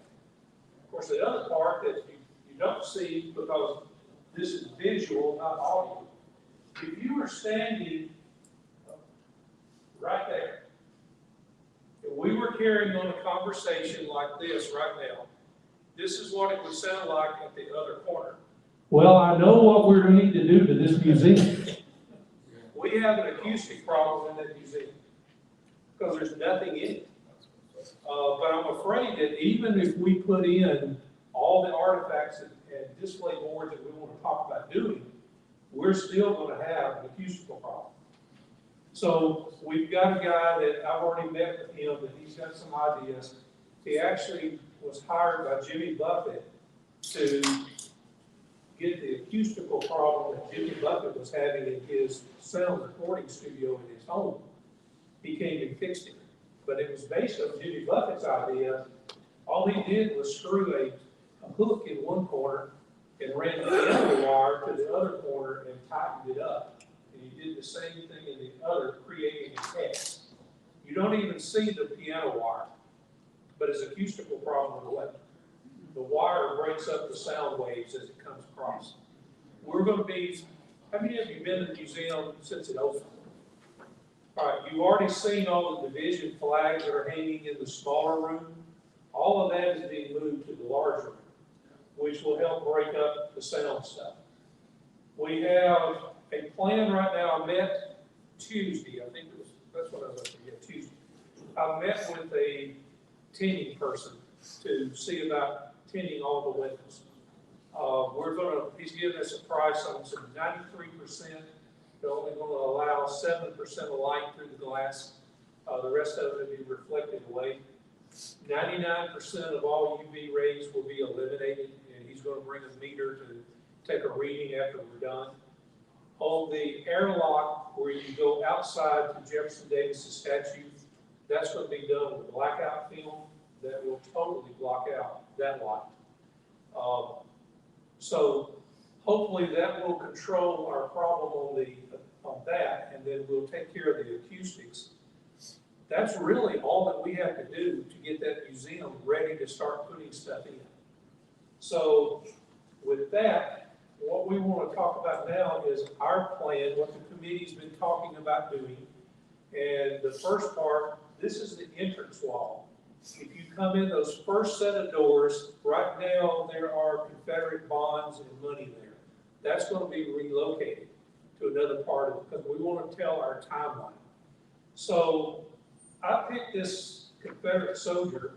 He's less than 16 years old. That's all I could really find out about him. I don't know what his name is, what unit.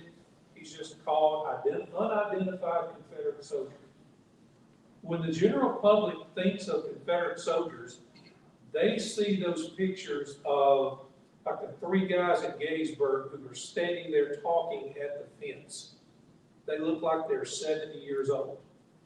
They're probably closer to 35. They just went through 4 years of war. But they don't get the perception of the youngsters that actually fought the war. There's one from Louisiana that Chuck McMichael sent me, Edwin Jefferson. He's like 16 years old, and he looks like he's 11 at best. He's real babyish, but I don't have a real good picture that I can call up. We're still looking for that one. We've got a video monitor where we will be welcoming you to the Confederate Museum, what the purpose of the museum is, what the vision of the museum is. That video is going to last 2 to 3 minutes. It'll just be on a continual loop. We're also going to be putting pictures from the Confederate states that were the original 13, including territories, that will show pictures of what we look like now. Again, people have that tendency to think the South is destitute. We're still running around in our bare feet. There's nothing good about the South. So we want to show them things that will prove that part wrong. And then on the final slide, we've got a map that we'll be using, a different map than this. I just put it in there for an example, to show the South in 1861 and all the different states that made the South up. And then finally on that wall, we will have S.D. Lee's charge. On this one, I left his picture out, though. There will be a picture of General S.D. Lee there. When you're trying to describe the purpose of why we want to have this museum and tell our story, where's a better place to look at than the charge itself? Because as Lee read off, it starts off with, to you, sons of Confederate veterans, we will commit the vindication of the cause that we fought. So what better place in the museum where we can tell our story? And then we're going to talk about the Confederate soldier. We made a decision when they decided, no, we're not going to turn this into an artifacts museum. We want to tell our story. We want to use artifacts to help tell our story. One of the things that we have that many people may not know we have, if I was to mention Matthew, Mark, Luke, and John, some of you may say, well, that's the 4 disciples. Others of you would say that's the 4 canons of VMI cadets. All right, we have the carriage for Matthew. Didn't have a barrel on it. That's going somewhere else. But the family that had the original carriage, the wheels and everything that comes down, they donated that to the Confederate Museum. The red paint, there's still visible signs of the red paint, but in the wheel, there's a carving that says Matthew. That tells you which one we've got. I'm assuming everybody knows what the Star of the West, the ship that was going to resupply Fort Sumter. We had a farmer in Mississippi that Confederates took the Star of the West over, and they kept it until it was scuttled because the North was fixing to capture the ship. So the Confederates scuttled it, and when the Mississippi River changed course, this farmer found it out in his field, buried under mud and silt and everything else. He dug it up, knew what it was, and brought it to the Confederate Museum, and we have that. The anchor, not the whole. The anchor, yeah, not the whole ship, just the anchor. So when we start talking about the bombardment of Fort Sumter, that will be our artifact to stick up there by everything that we talk about in that story. So that a person will be able to look at it and then say, oh, that's the original anchor of the Star of the West. It's also something that we will allow the school-age kids who like to touch. They can touch the anchor of the Star of the West. It's not going to fall over. We're going to have it secured. But it's also about AoT. They can have their picture made beside the Star of the West anchor to go back and show their teacher or whoever what all they saw while they were there. Wasn't that found on Mississippi? It was in I know it was in a field in Mississippi, close to Yazoo. Yeah, okay. I remember that story. Whoa, that's the wrong one. You're trying to go back out. Go look. All right, how do I get this slideshow there? Hit F5 again. F5. F5. Helps if I have glasses. All right, come up here, guys.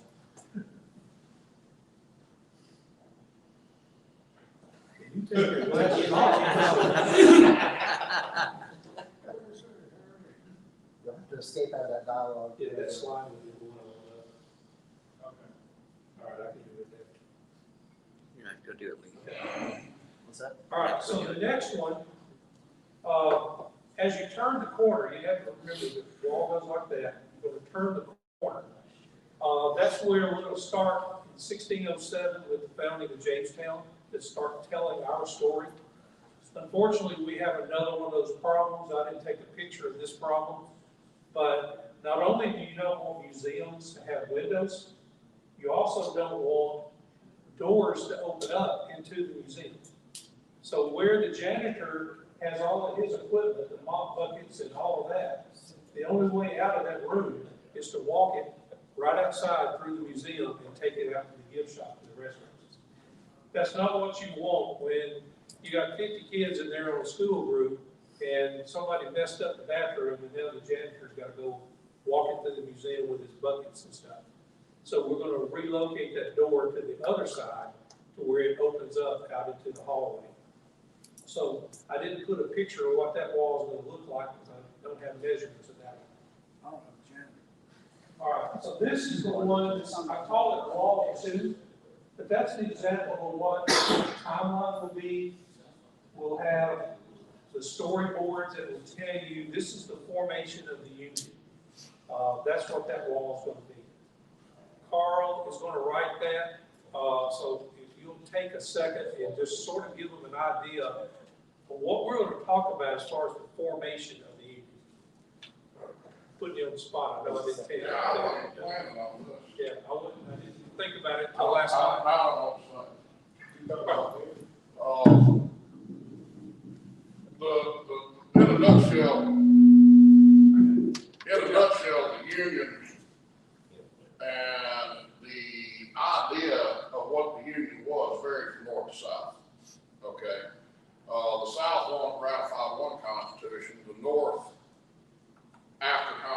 ratification, tried to come back and say, oh no, that's not what we ratified. That's where Lincolnian theory of one indivisible nation came from. It wasn't nonsense.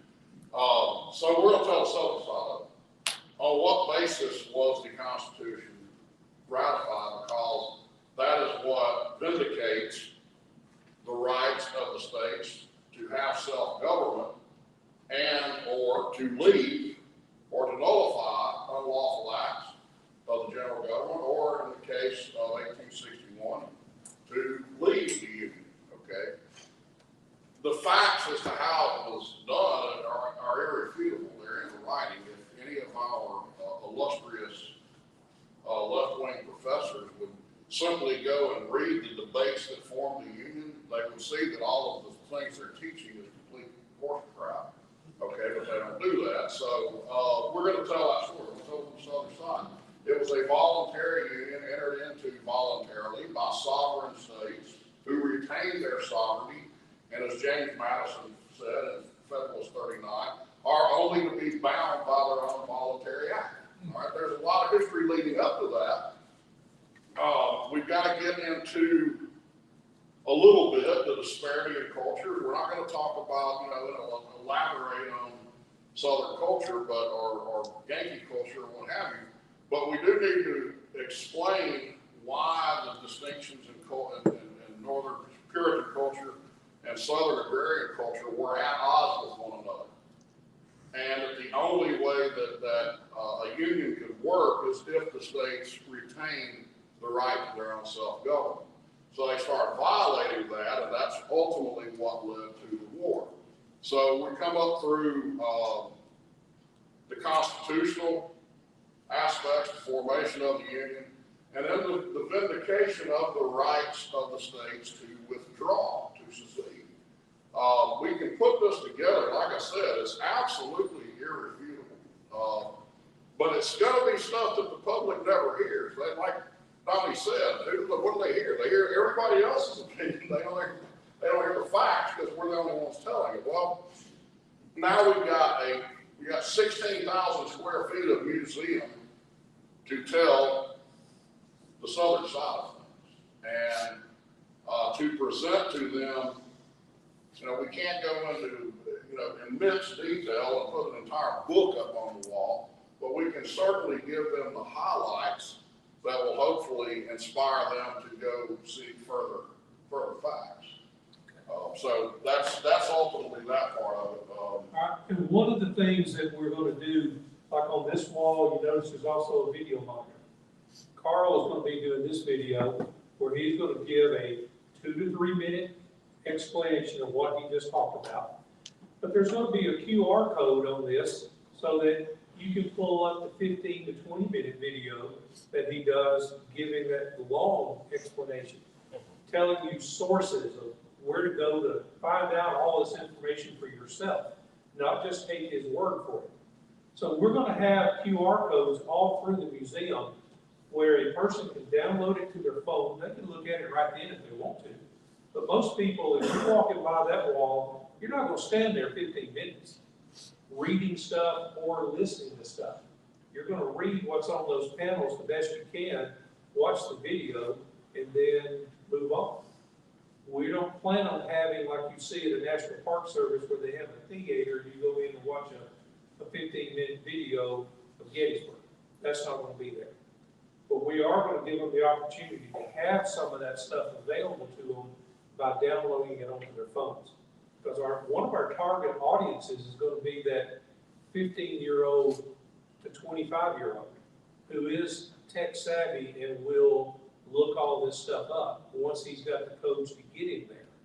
And then he can do other things with it. He can go find the other stuff to either refute what we told him, or he can use it to bolster what he just learned. So we're going to continue on all the way around. If this was the museum, we would start like right there, and all the outer walls will have the timeline on it.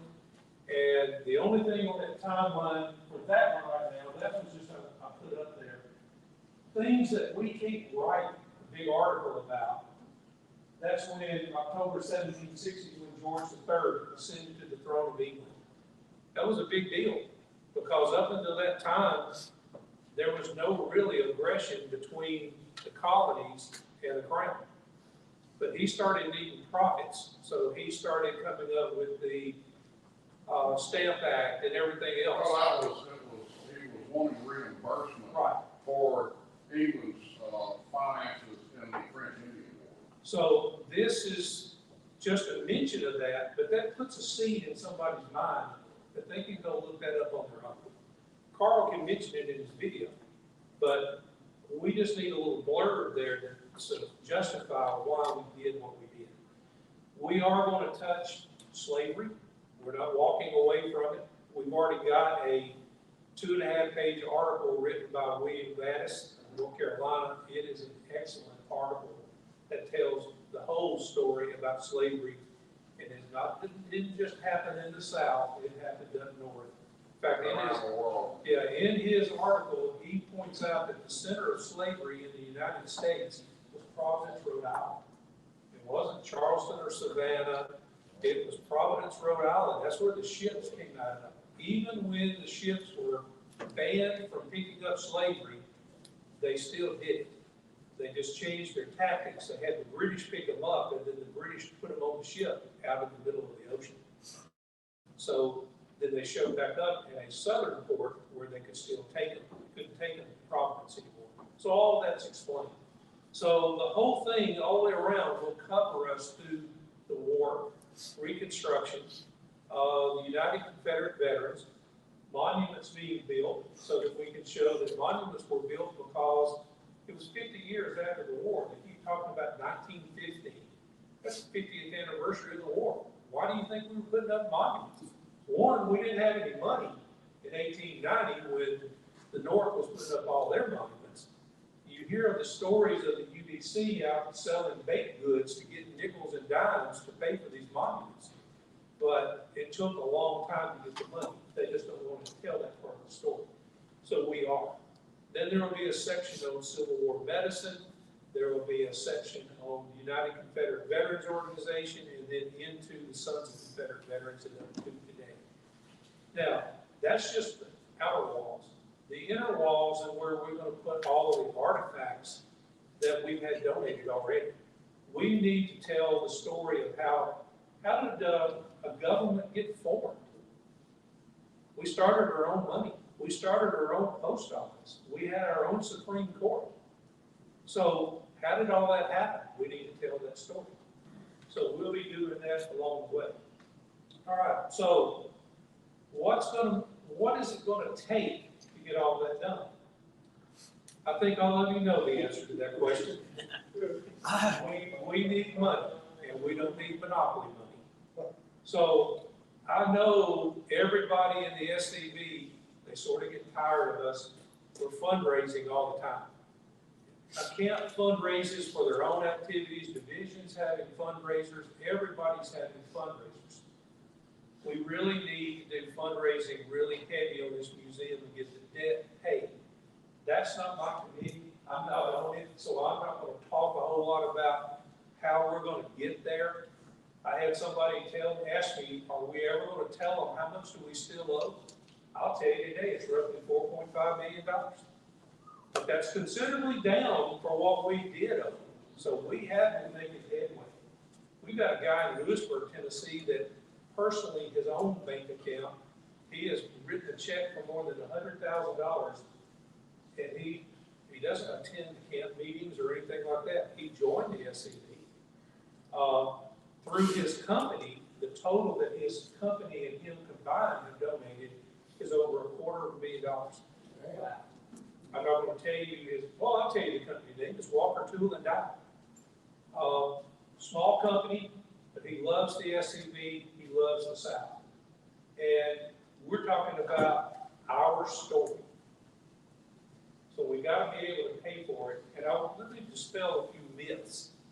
We have not mortgaged everything that we own to build a museum. We've not done that at all. I know that story's been out there. Did they use properties as collateral to get the loan? Yes. But as soon as that loan was approved, everything was well, what it was, They're broadcasting. Okay. You're live. It was very temporary. Yeah.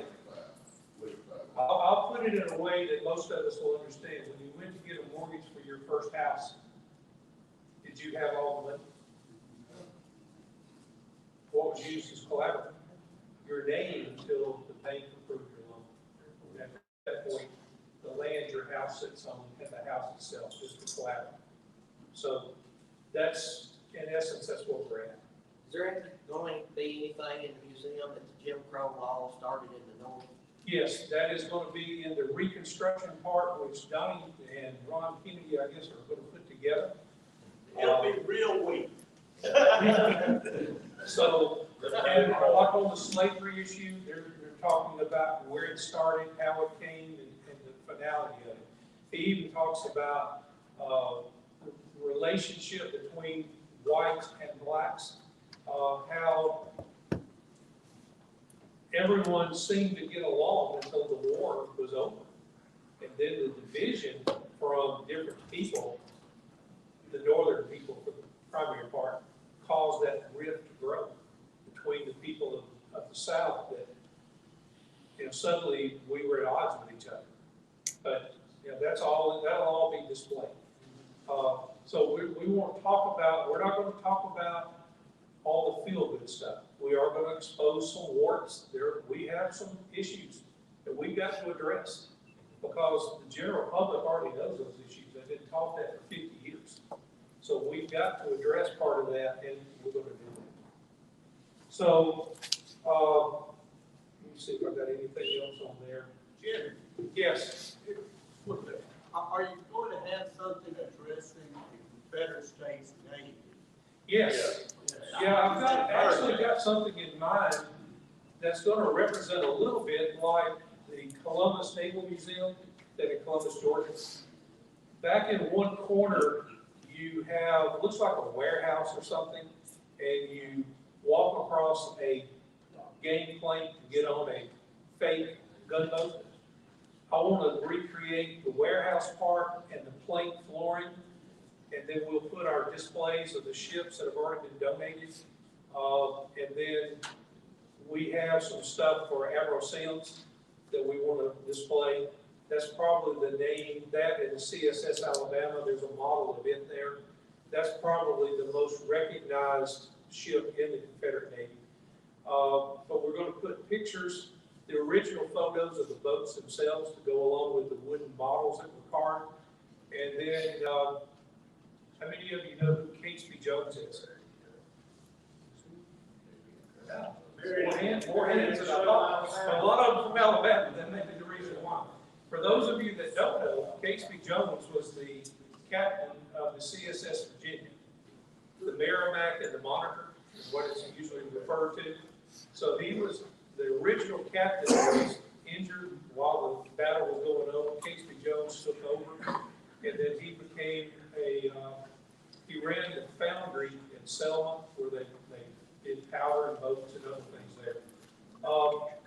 His great-grandson, Catesby R. Jones III, I guess, lives in Selma, Alabama, and is a member of the SCV at age 96.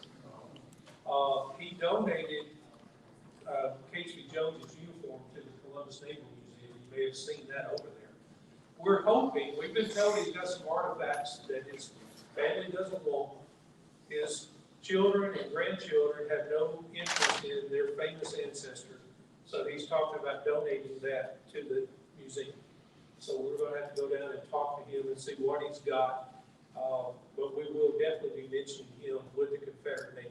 That section will probably be about at least 16 feet long, maybe on an L shape, so 8 foot and then 8 foot.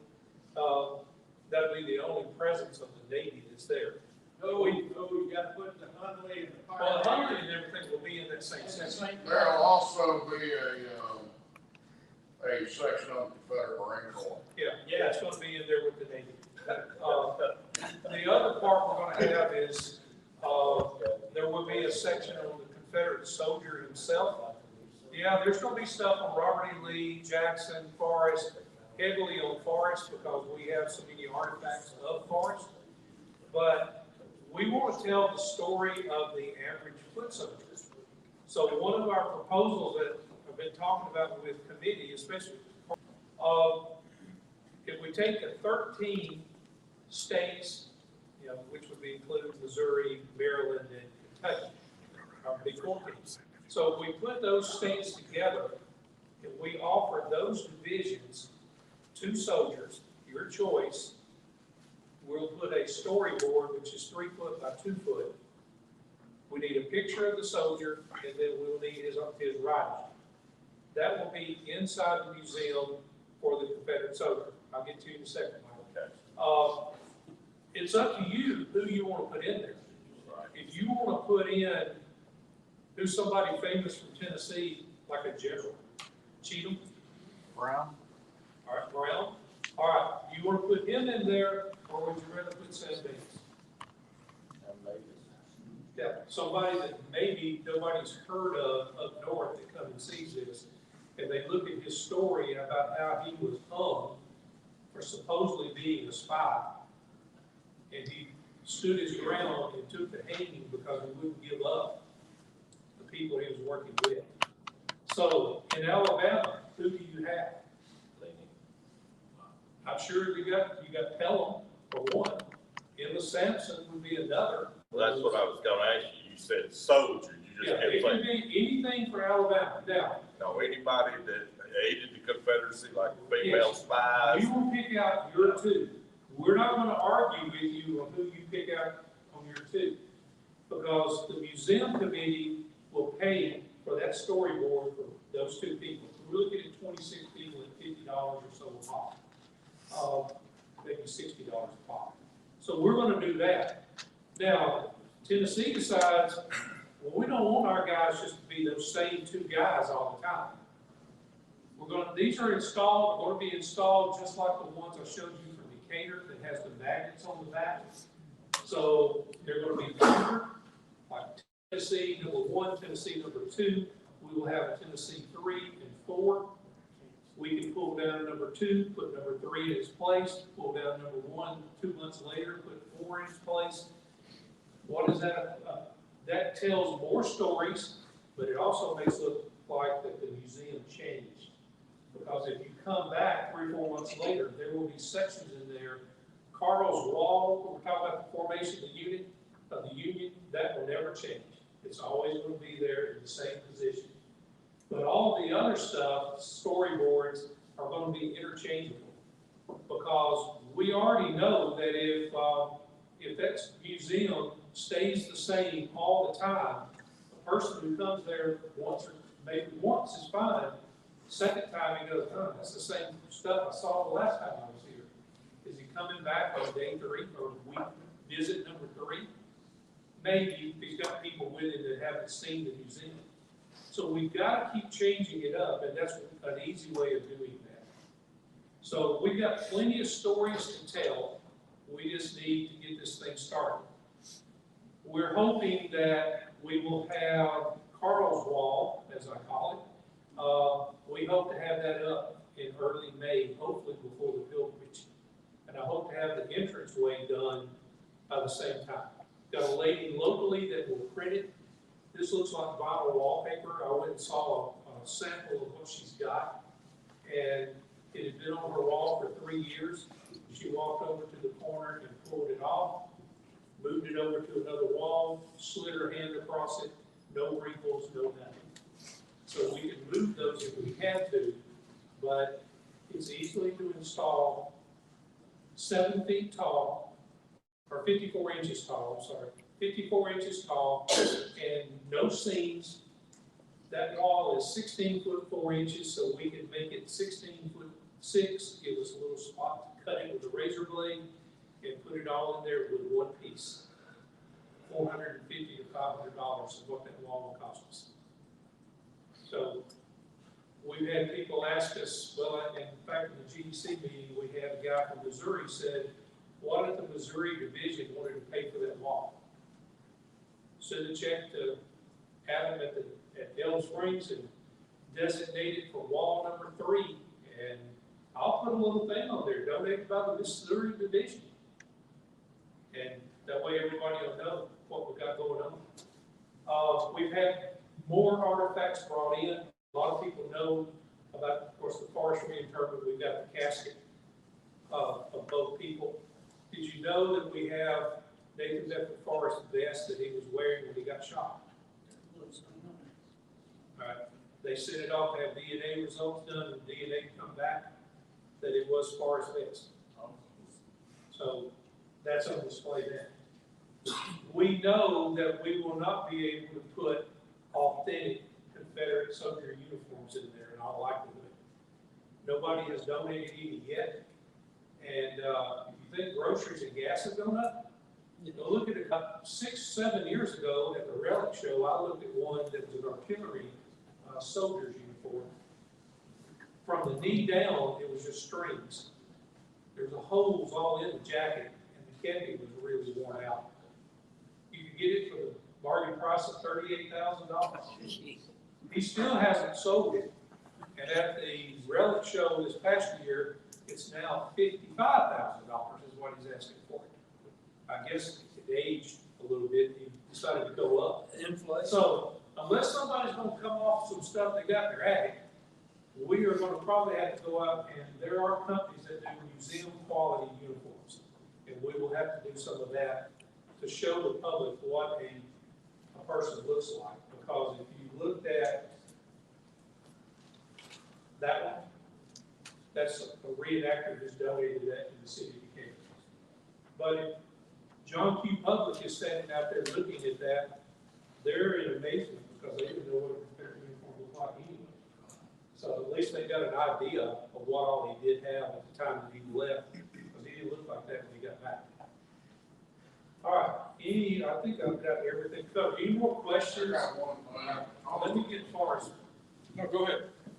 I just want to add to what Jimmy said on the fundraising. Jimmy, figures may change now because we paid off a lot of money, but Jimmy did some calculating a year or so ago. And if every member in the SCB would donate $167, we pay off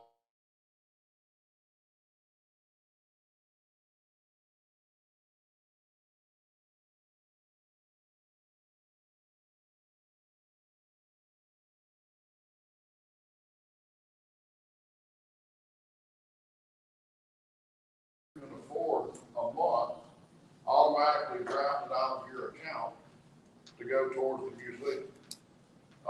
We need to be doing this is I don't even like to talk about this as just a museum, because a museum a lot of times has it implies this great big collection of relics.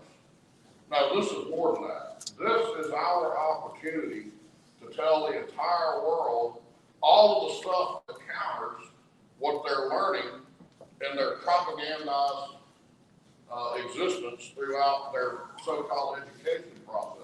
This is a huge platform for us to tell people stuff that they're not going to hear anywhere else. And like I said, it's irrefutable.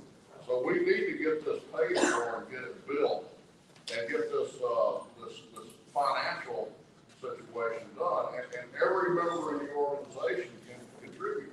There is no amount too small. Kevin Stone, our Northern Virginia Army commander, brought up a great point at our last UEC meeting a couple of weeks ago.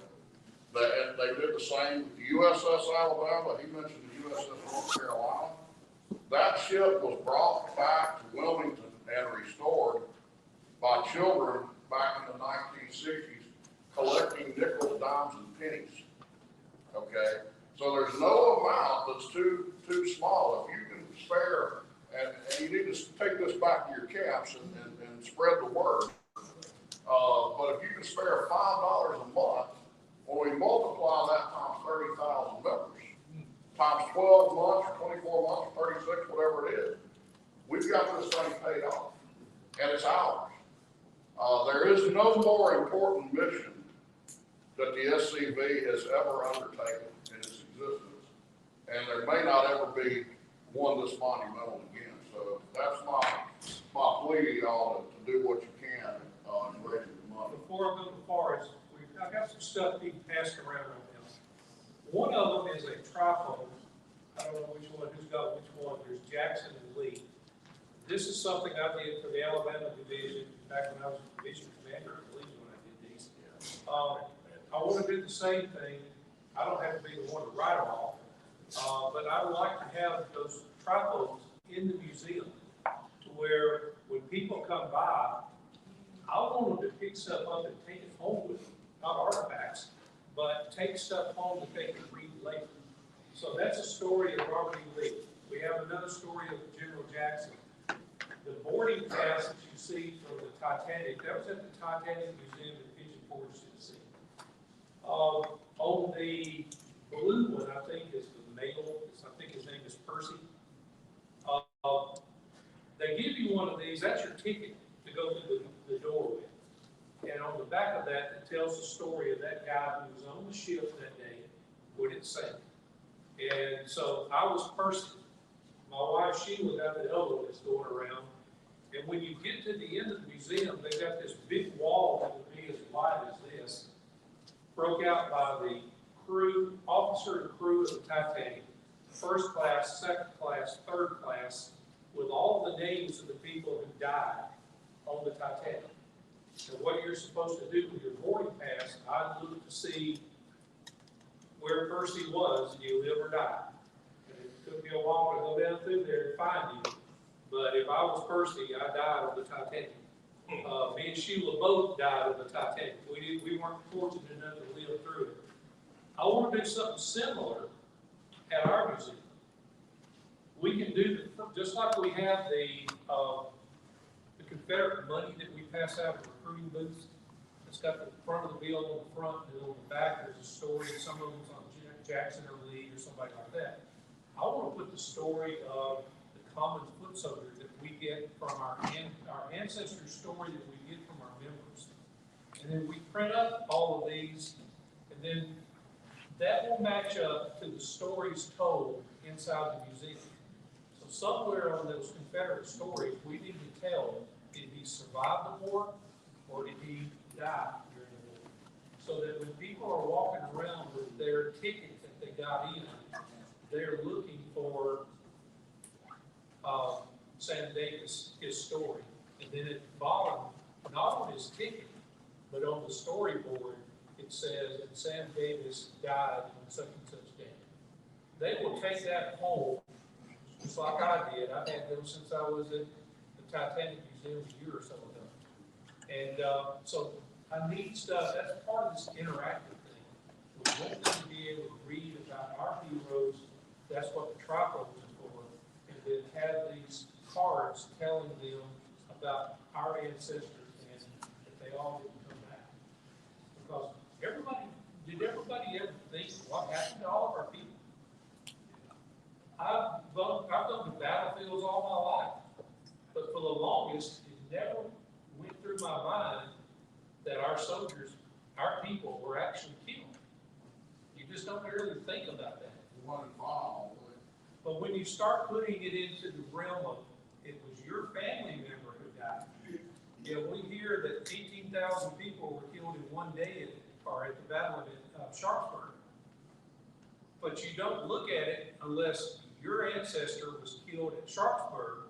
It really is just a number. But when suddenly you're reading some stuff and your guy from the 4th Alabama was there and he died at Sharpsburg, and now it means more to you. So that's what I'm hoping that they will do with that. That's just part of the interactive stuff. All right, Forrest, he had a question. Yeah, obviously a lot going on and trying to get the bricks and mortar portion up and running in the direction that we wanted to go.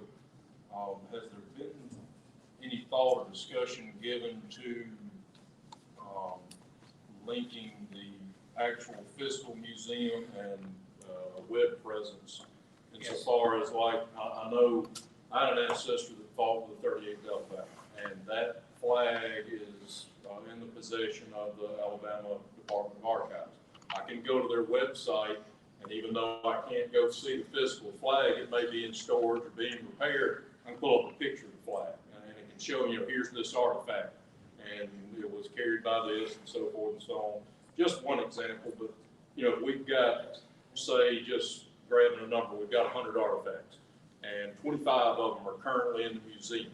The rest are in storage. You may could say, okay, well, type in this or whatever, and boom, here's a picture of this artifact that tells you a little something about it. Or, again, not trying to take away from the museum, but having that interactive and even that younger presence maybe that you're bringing on as an educator. I know as a teacher, I might not be able to take my class on a field trip 5 hours to get to the museum, but I could pull up that National Confederate Museum website and, hey, check out the stuff. Well, that may inspire somebody from my class.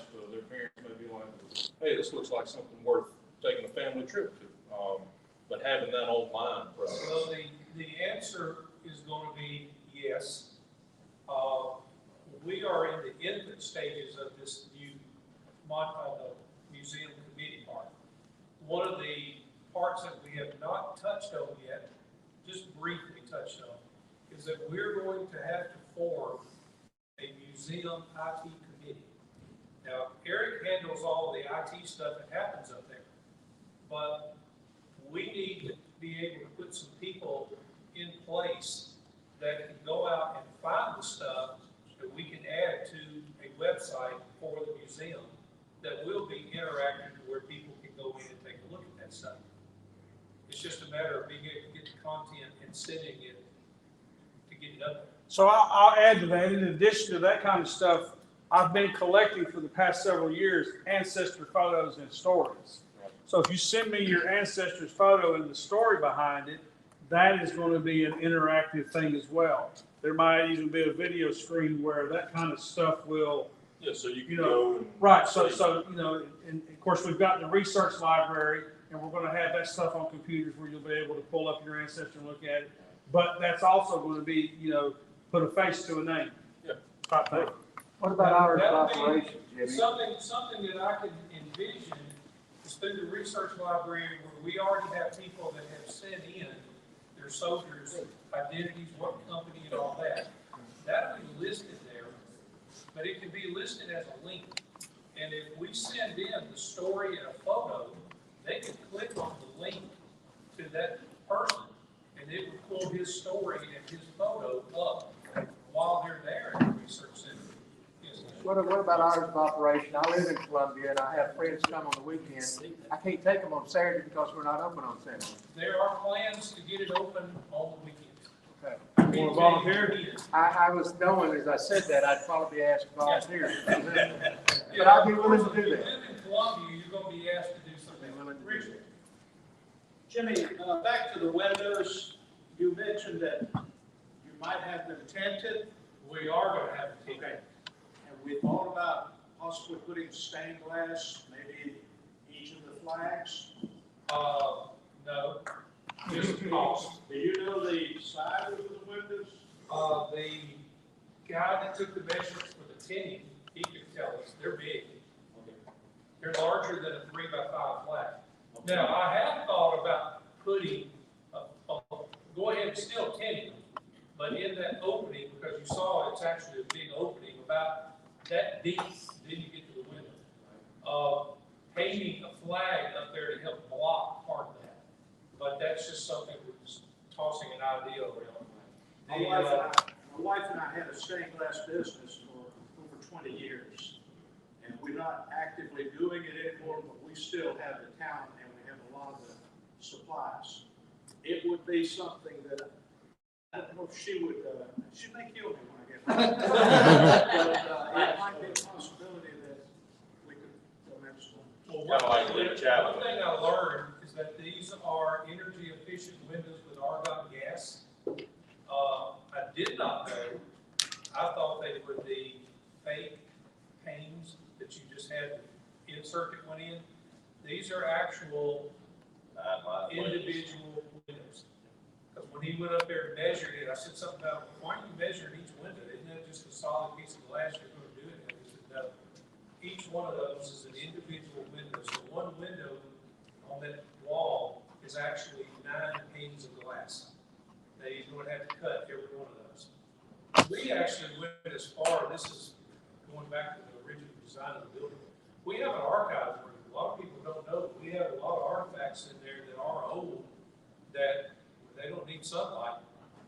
what we have in the archives room. We have Sunlight? 2 windows. So, those are gonna be done as well. But, yeah, I wish we did look at doing shutters, which would be period correct for the building. And that estimate was almost $7,100 to do 11 windows. So, that's the reason why we started looking at doing the 10. We've only got a small budget to do as much as we can on the inside, and then we'll get more money added in next year. But, I couldn't see roughly doing a fourth of our budget to fix windows. So we're going to do the tinting later on. If they give us enough money, then we will go back and put the shutters on the outside. Then they're not looking at doing that. All right, more questions? If not, we're going to be wrapping up.